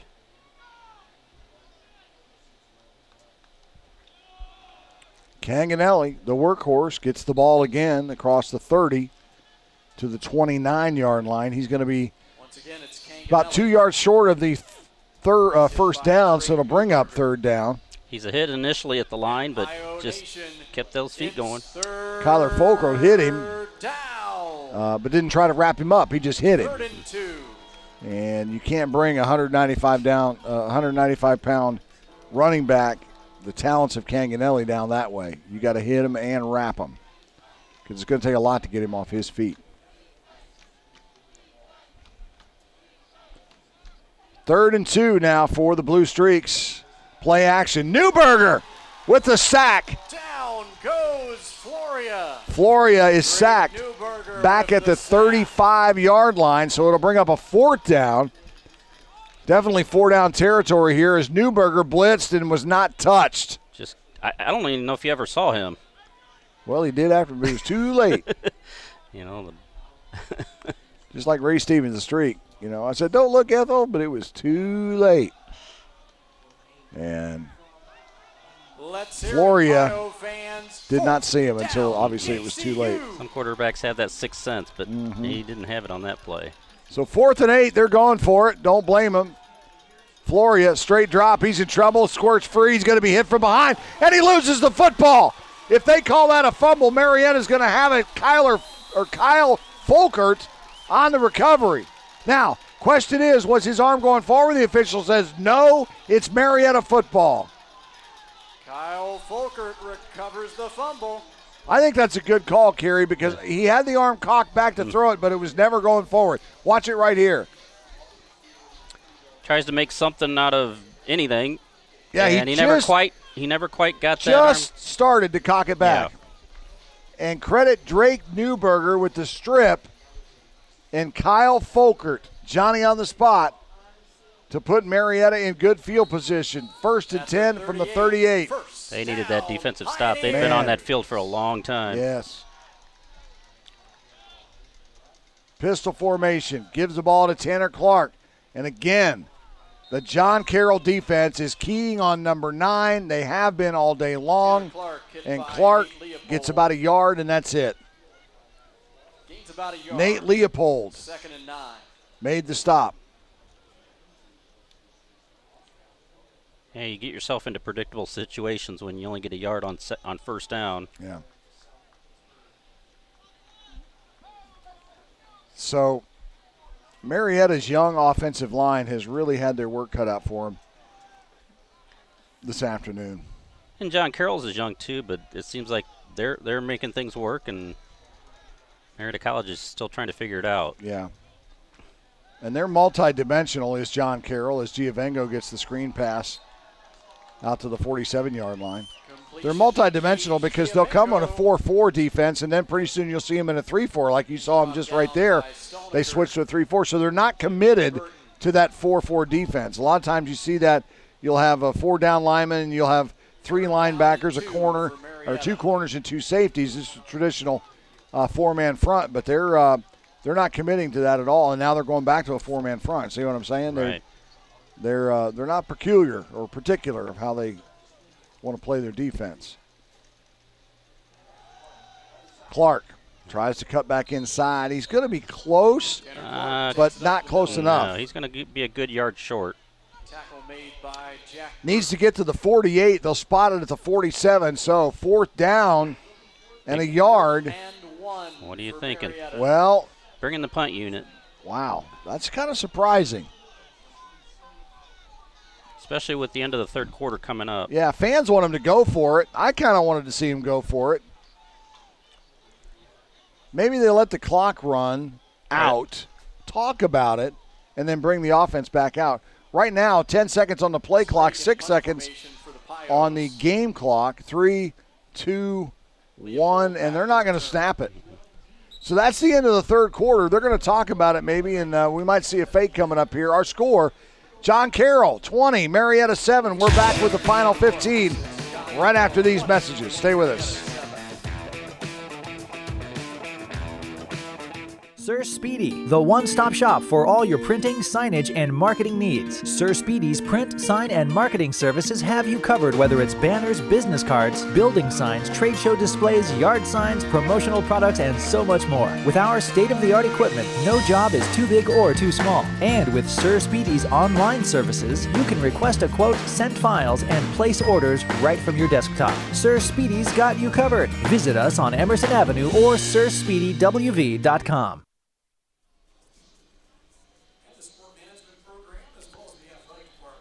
15 minutes left on the clock, and the rain has started to come down here at Don Drum in Marietta. Brian Nost and Kerry Patrick bringing you Marietta College Pioneers football here on 1455 Media. If you're watching us on 1455's site or Facebook or wherever you're tuning in here this afternoon, we appreciate it very, very much. As we've got 15 minutes to go, Kerry. Well, during that break between the third and fourth quarters, Turner Mitchell, the long snapper, practicing his long snaps. So is that a decoy or? Well, we're going to find out. Offense is back out on the field. Nope. He was practicing just to practice. Yeah. Well, the offense is back out on the field, but we saw what they tried to do in that first quarter, which led to a John Carroll touchdown. They tried that fake punt. Now they're going to give it to Clark. Clark, left side, trying to turn the corner. He'll have the first down. Tanner Clark out to midfield, and a great second effort there by the kid from Caldwell, Ohio.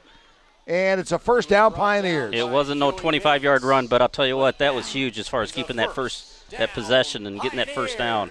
Nice job right there, Bobby Cashaw on the seal block. And also we had Cleveland Wilder pulling from his center position to seal that outside for Clark to get the first down. So the Pioneers in business right at midfield. Busted play, McSweeney, and that should be a pass interference call, and it will be. Yeah, you and I both saw that grabbing the shoulder. Cashaw was the intended receiver, and Ariel Jimenez got there early, and I think that's going to be Marietta's penalty against John Carroll all the way. We knew who the intended receiver was. Pass interference, defense, number 23. Spot foul, automatic first down. So it's a spot foul and not a 15-yard variety.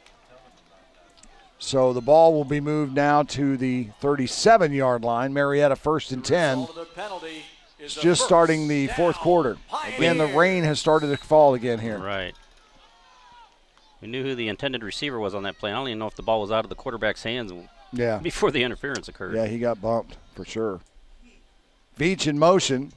McSweeney, straight drop, he's under pressure. McSweeney dumps it off, has Clark in the flat, and that rain is causing that turf to get slick, and Clark tried to cut up straight up the field, and he slipped and fell. Looked like he had about another 5, 10, 15 yards of running room after the catch. Right. Blitz coming right there. You saw the pressure from Tyler Frederick, and Clark was wide open, as a matter of fact. But McSweeney hung in there, again, heavy pressure. Play action to Clark. He wants to go to the end zone. Looking for Andrew Barker. Did he catch it? Yes, he did. Touchdown, Marietta. Andrew Barker from 29 yards out. There's that long pass play we've been looking for today, Kerry. And with the time that McSweeney had, there was nobody there on him. And so he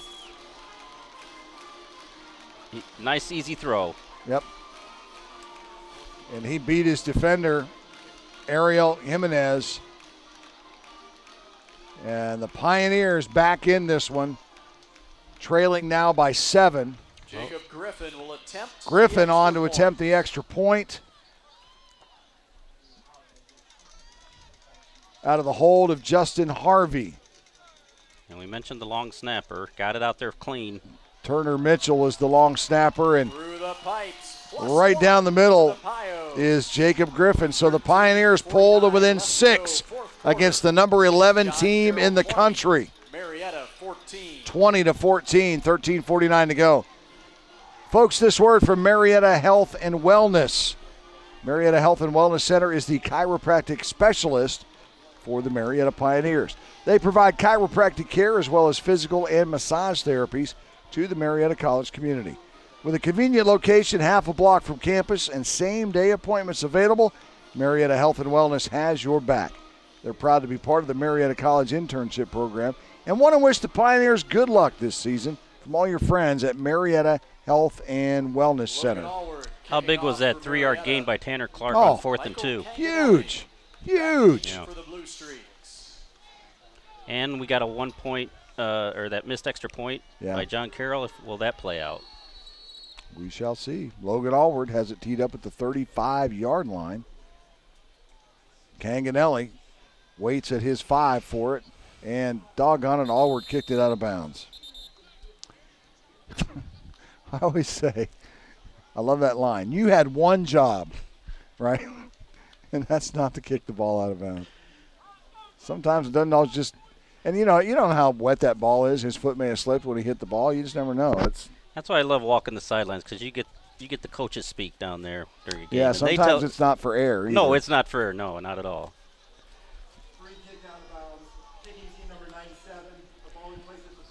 On that touchdown drive, 6 plays, 62 yards, took 3:23 off the clock at the 13:49 mark. Marietta cuts it to 20-14 on Andrew Barker's 29-yard touchdown reception from Kyle McSweeney. So we need another stop here, Kerry. Well, they've been coming up with a few here. Canganelli right up the middle. But not doing that, they won't. Stop made by Kyler Folkert.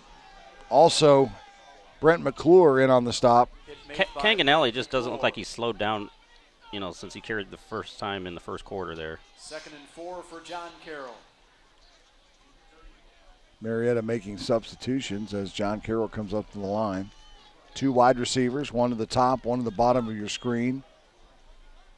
Tight end offset, and they give it to Canganelli. Canganelli runs right into the arms of Vic Giavengo.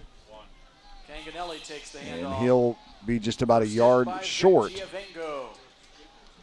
of the first down. We may not see Caleb Craig the rest of the afternoon. He's still on the sidelines with his helmet off. Yeah. Let him hear ya. I think he's icing his hip. Yeah, that looked like his right lower back or his right hip is what he was favoring big time when he came off the field. Canganelli right up the middle, first down. I think he brought himself down. Yeah. Yeah, he wasn't touched when he went through the hole, and he just, that momentum. And now Canganelli's got a cramp. He is on his back flat at midfield.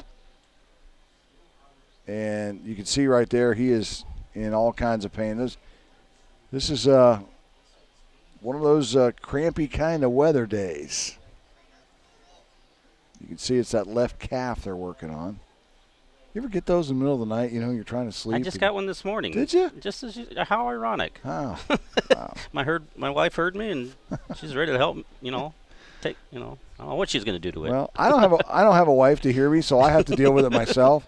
So I'll get up and I'll walk around the house, and I'm like, come on, man, just get rid of it. Just get rid of it. Because the more you try to stretch it out in bed, the worse it gets, and so you have to get up, and then you have to walk it off.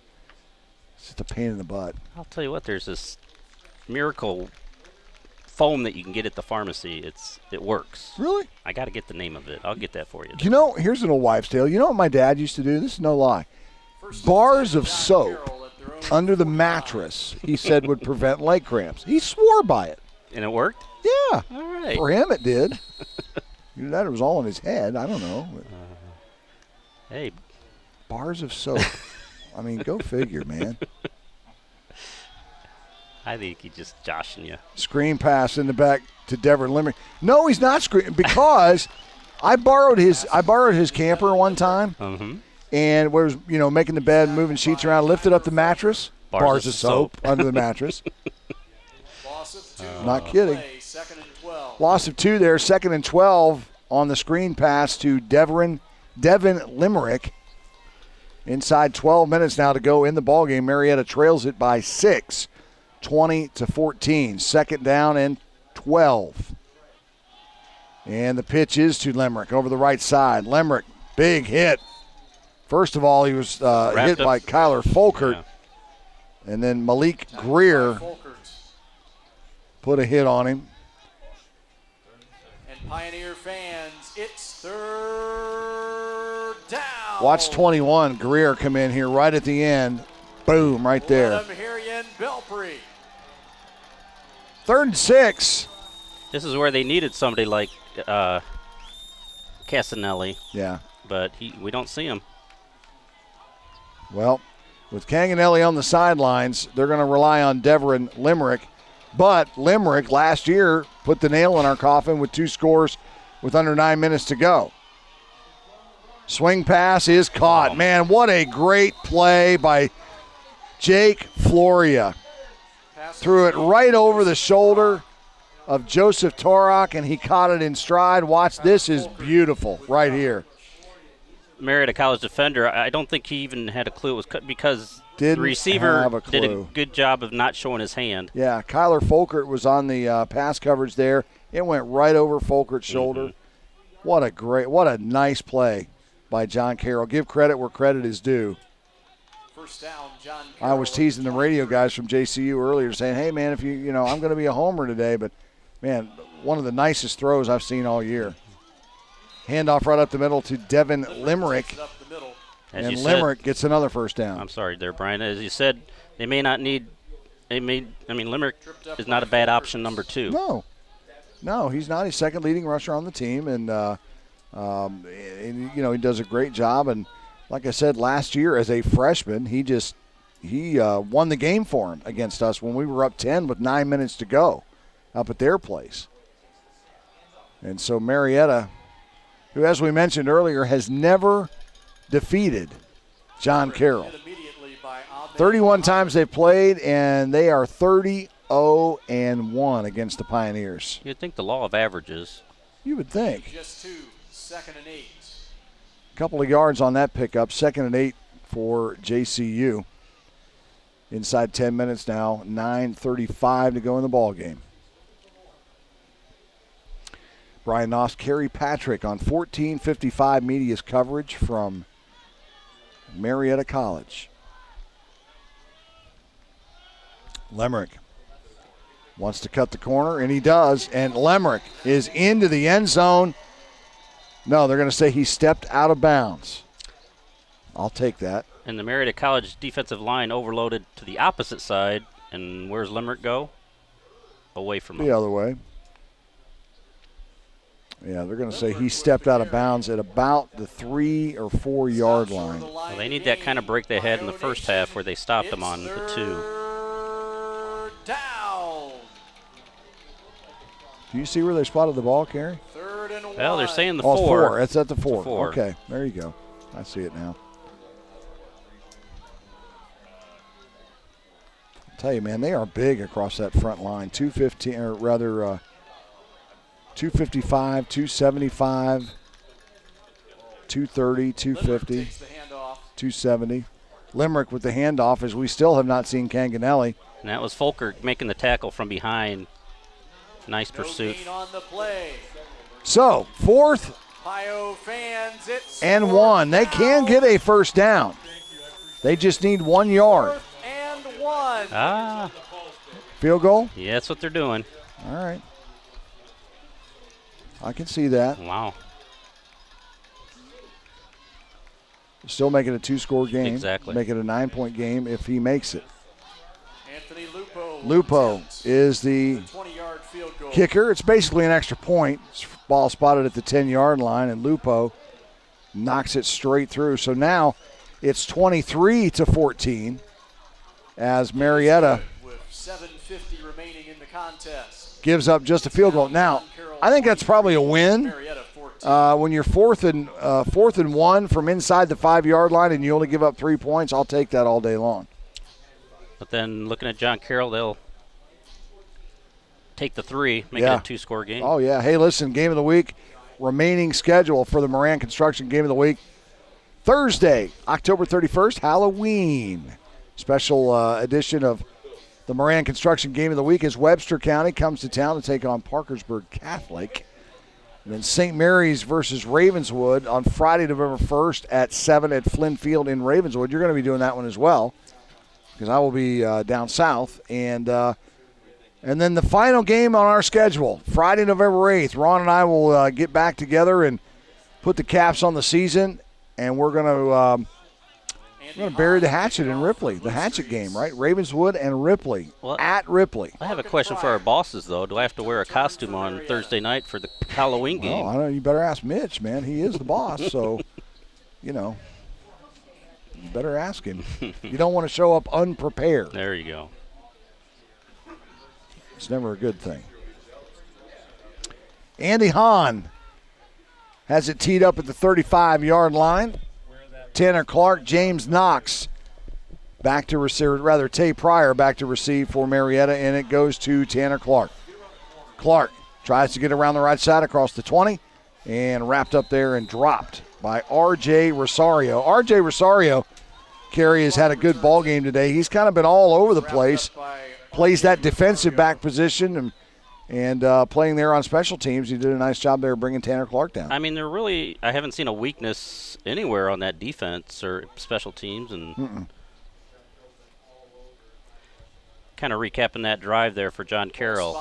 11 plays, 62 yards, 5:59 off the clock. Nice drive. Yeah, Anthony Lupo with the 20-yard field goal to put John Carroll up 23-14 with 7:50 to go in the fourth quarter. Again, that highlight of that drive was that pass to Torok right over the shoulder of Kyler Folkert. He never saw it coming. Kept the drive alive. That's precision passing. You got it. McSweeney trying to be a precision passer, and he is. Pass is caught. Ryan Van Meter, first down, Marietta. Ryan Van Meter. Right over the middle. He was tripped up by Ariel Jimenez. Ariel Jimenez makes a touchdown-saving tackle because I think he has clear room all the way to the end zone. And here's the thing to look at. If McSweeney is hit in the backfield and sacked, and they're going to say that now the official threw down the beanbag for like a fumble or whatever, but I don't see a flag yet. Are they going to call for intentional grounding?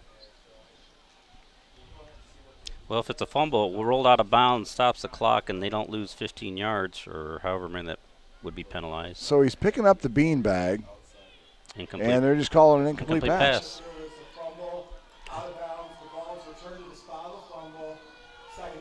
It was a fumble. He must have been hit as he was, and he must have been hit when he was trying to throw it, and his arm was not coming forward, so therefore they called it a fumble. Well, they still got the ball. Yeah. That's the bright side. Well, the downside is they lost a ton of yards on that play. Ball is spotted at the 38, and they need to get to the 45 of JCU for a first down. 2nd and 17. McSweeney. Bullet over the middle to Veach, and he's got the first down. Austin Veach hauls in I was just getting ready to say, before that so-called fumble happened, that when McSweeney has time to throw the football today, he's doing well, Kerry. He's been on the mark. I mean, that nice pass to McSweeney or Barker in the back of the end zone was beautiful. Yeah. McSweeney again throws it up, and it is caught. Andrew Barker wearing the jersey of Joel Wannenberg, who would have been a senior this year. Barker pulls it down. First down, Pioneers, and they march on. You'll see a nice vertical here by Barker. Just out jumped his defender, Cole Griffin, and Marietta is on the move. They're doing wholesale personnel changes here. Robert Nelson comes in. Justin Bell comes in. Clock continues to roll. 6:25 to go on a running clock. You mentioned how explosive this offense can be at times. Yeah. They're doing it right now. Inside 10 seconds on the play clock. Pistol formation, McSweeney.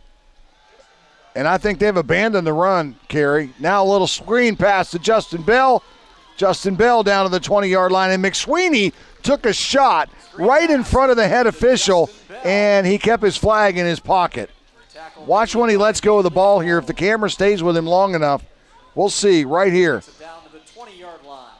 Boom, took a shot right in the back, and the official let it go.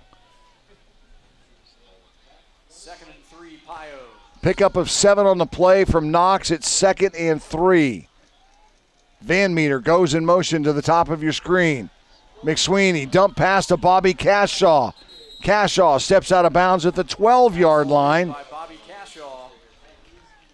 Or I'm sorry, the 17-yard line. And he was going to make sure that they weren't going to, John Carroll wasn't going to steal it away before he got out of bounds. We saw that in the first half. Yeah. First down, Marietta. The clock continues to roll, and the drive continues to roll. Marietta has to have points on this drive, whether it's 3 or whether it's 6 or 7. They've got to have points on this drive. They don't have enough time left if they don't. Van Meter breaks down the left side. Ball is in the air, almost intercepted. The reason I said Van Meter, I thought they were going to give him for leaving too early.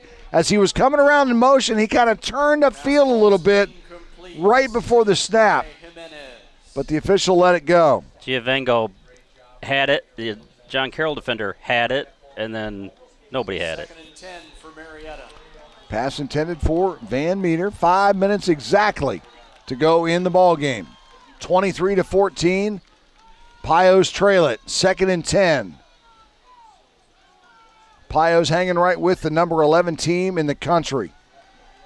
Van Meter looking to throw, and he does. Dumps it off to Cashaw. Bobby Cashaw to the 12-yard line. He's getting a lot of looks today. Tackled by Stalnaker. And do you think they're passing to maybe set up the run? I mean, you got to think. The run has never worked, though. No, it hasn't. But what I'm saying is if they're keying on the pass, maybe we get that lane that we've been looking for to see Tanner break one. How many yards does Tanner have so far today? I wasn't. Right now we're at 39. Unofficially. Yeah. I was heading And how many carries? We're at 19. So you're averaging 124.5 yards a game, and you've been held big time as McSweeney's going to go down, man. Just the pocket collapsed.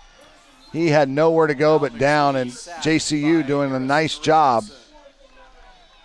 So 4th and 9 now for Marietta, and they're going to go for the field goal? Well, yeah, I think so. Right now. And, like I said, all you need is points. All you need is points. 40-yarder. Jacob Griffin will have it spotted at the 23-yard line. It's 33-yard field goal. If he makes it, we'll give him credit for 40. Griffin, ball is high enough. It is. They got the kicker. Long enough, and now a flag on the play. They got the kicker. Now do you take the points off the board is the question. Good question. Oh, boy. Let's get the call here from the head official. Impressive field goal.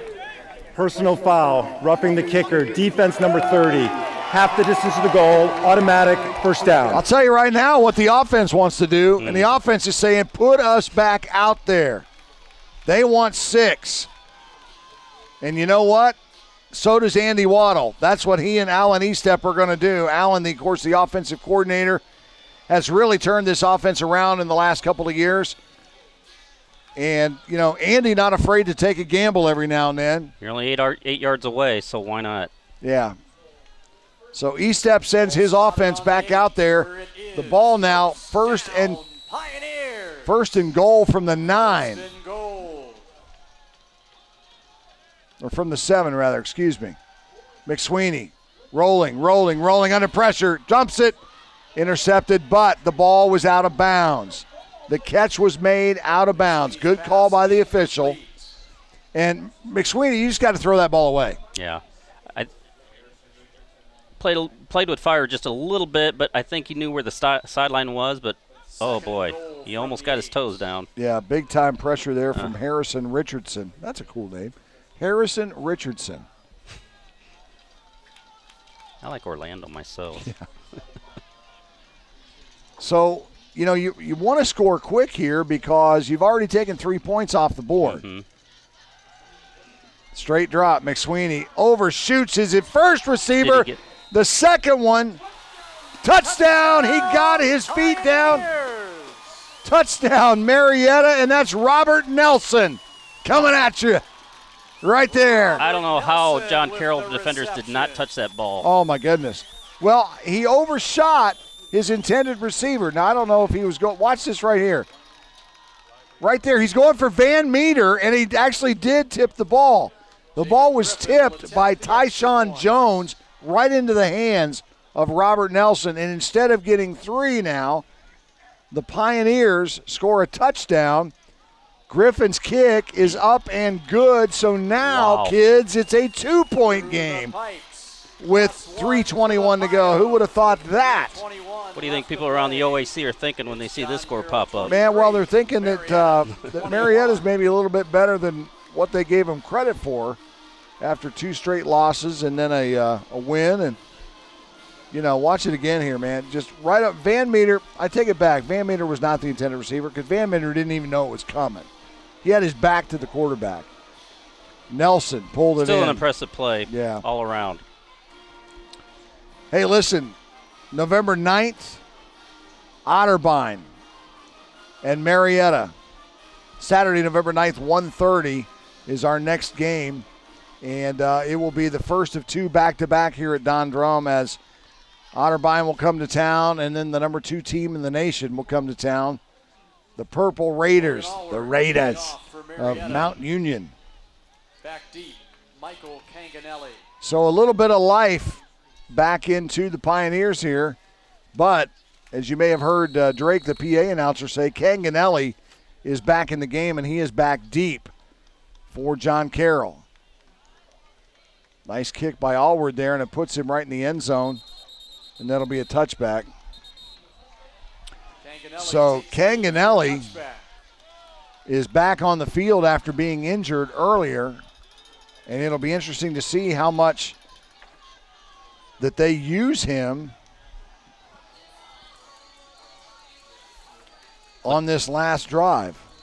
Well, on that last drive for Marietta College, 11 plays, 78 yards, took 4.5 minutes. At the 3:21 mark, they take a 23-21 lead on Robert Nelson's 8-yard reception, touchdown reception from Kyle McSweeney.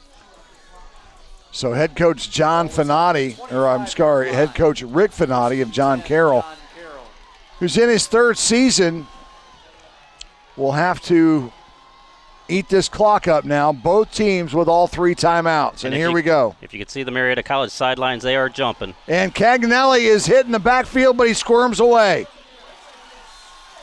But he does not even get back to the line of scrimmage. Down for a loss. So Michael Canganelli, hit right there by Gallagher, chased by Folkert, and finally stopped right in front of James Knox. 2nd down and 10, no gain. Clock continues to roll. Marietta College has their own cheering section with those players right there. Yeah. Right there. They could feel an upset, man. They just have to get the ball back. And you know John Carroll's going to keep it on the ground. No reason to throw this football at all. They want to eat the clock. There's a pitch to Canganelli, and Marietta is all over him. Loss back to the 20. That's a 5-yard loss. Now to bring up a 3rd and 15. And the clock stops as Marietta is going to call timeout. Kyle Gallagher, the first one on the spot. Down by Ahmed Muhammad wrapped him up, and Gallagher finished him off. You can see the rain starting to pour here now at Don Drum. So Marietta is fired up. They have a 3rd and 15. If they stop them here, John Carroll's got to punt the football. And in this kind of conditions, we've seen those high snaps. Anything can happen. You know what? I was talking to Jeff Shalley before the game, the sports information director here at Marietta. And, on paper, right? I mean, John Carroll, number 11 in the country. We have never beaten them. He said, but you know what? It's a rain game, and rain eliminates a lot of advantages. Levels the playing field a little bit. Levels the field. That's exactly right. So, sideline is fired up. The fans are fired up. I don't think the Marietta College fans that are braving the rain care one bit it's raining. Time to bring the noise. Got to stop them on this one.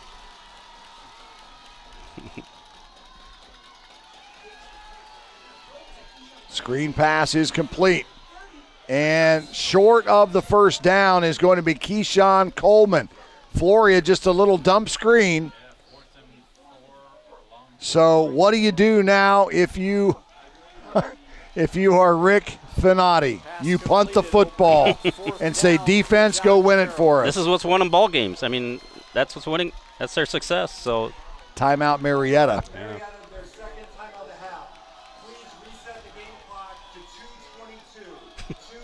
So the Pioneers gain a whole second. Oh, yeah. It'll on that game clock.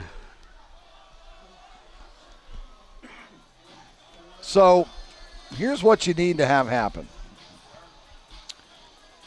A muff snap or something. Punter doesn't handle the snap well, something like that. Do you send a heavy rush or do you play for the return? I'm not asking you as a coach. Here's the thing. Yeah. If you're asking me, if you send a heavy rush, you run the risk of running into the punter, roughing the punter. They're not afraid to call that in the OAC. They've done it before. They've hit it. We took advantage of a running into the kicker penalty, roughing the kicker a little while ago. So I don't think you bring the house. Yeah, how much easier does that make it? And you know what? For whatever it's worth, guys, watch out for the fake. It's only 4th and 4. If it's a fake, it's over. No, it is a punt. John Carroll gets it away, and Veach calls for a fair catch. They just need a field goal. Yeah, they just need a field goal. And they've got 2:17 to do it. Oh, heck, I'm going to stand up now. I can't stand this. So they got 2:17 to do it and only one timeout. John Carroll has all 3 of their timeouts remaining. Good decision to go for or take the 3 points off the board and take the 7. Yeah. Because now you're just needing the field goal. Well, that's showing confidence in your offense, right? I mean, everybody was saying, Coach, leave us out here, let us go score. Mm-hmm. That's exactly what they did. So a good call there by the Marietta offense, and quite frankly, impressive by Andrew Waddle and Alan Estep for having confidence in their offense to go get it done, and they did. 2:17 to go in the ball game. Marietta has it. Pistol formation. That's McSweeney. Clark is behind him. McSweeney under pressure, loses the football, and Marietta falls on it. Rayshawn Stewart fell on it, but a big loss for the Pioneers back to the 33. Wow. McSweeney got hit from the backside, did not see it coming. 2nd and 15 Pioneers. Now McSweeney. Nelson catch, 45-yard line. So he gets a chunk of that back. It's going to bring up a 3rd and 2. They'll start it at the 46. And the clock keeps running. Not a real major factor yet. 3rd and 2. Yeah, he didn't get out of bounds. McSweeney, straight drop, no pressure. Tucks it. Tries to run for the first down, and he has it. McSweeney across midfield, and how close did he come to losing that football as he was getting all kinds of pressure on the backside from John Carroll. McSweeney did a great job of tucking it and running for the first down. I think he drew that play up in the dirt. Yeah. Now McSweeney's swing pass is good to Tanner Clark, who gets out of bounds and stops that clock. So saves the timeout. Buck 17 to go. Marietta trailing by 2, but they are driving.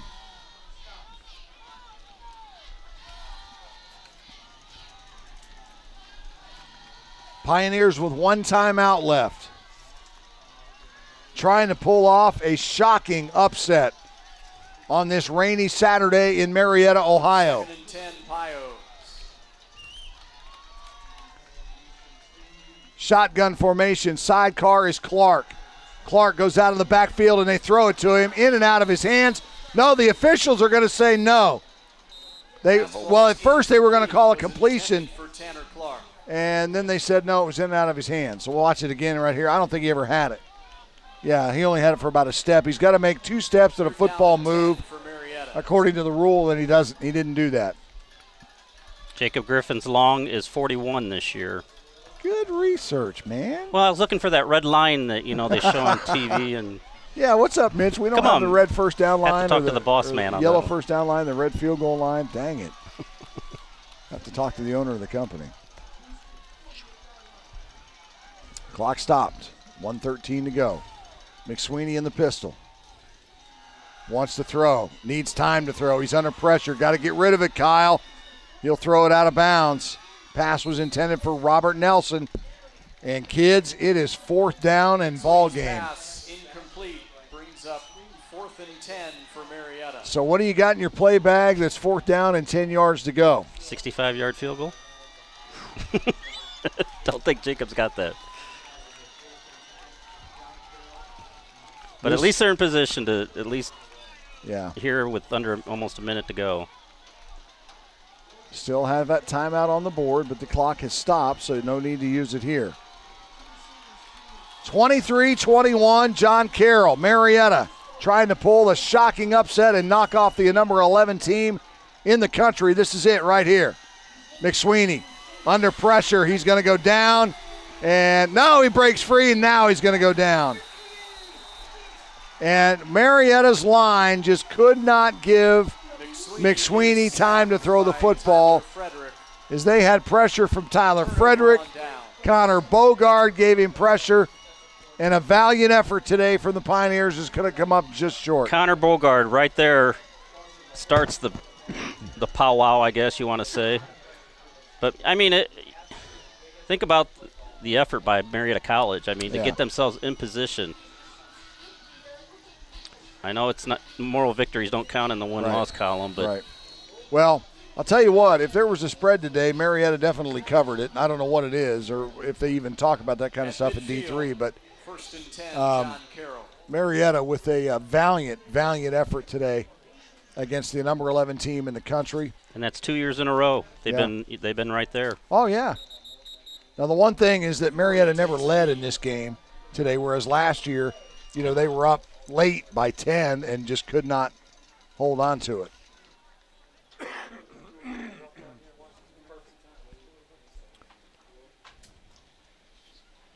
Ball will be placed at the 48 after the kneel down. Yeah, I was going to say, the offensive linemen, a lot of them with their heads down on the benches on the sidelines. I mean, they did everything they could to give McSweeney time. And Floria will kneel down, and that will be the ball game.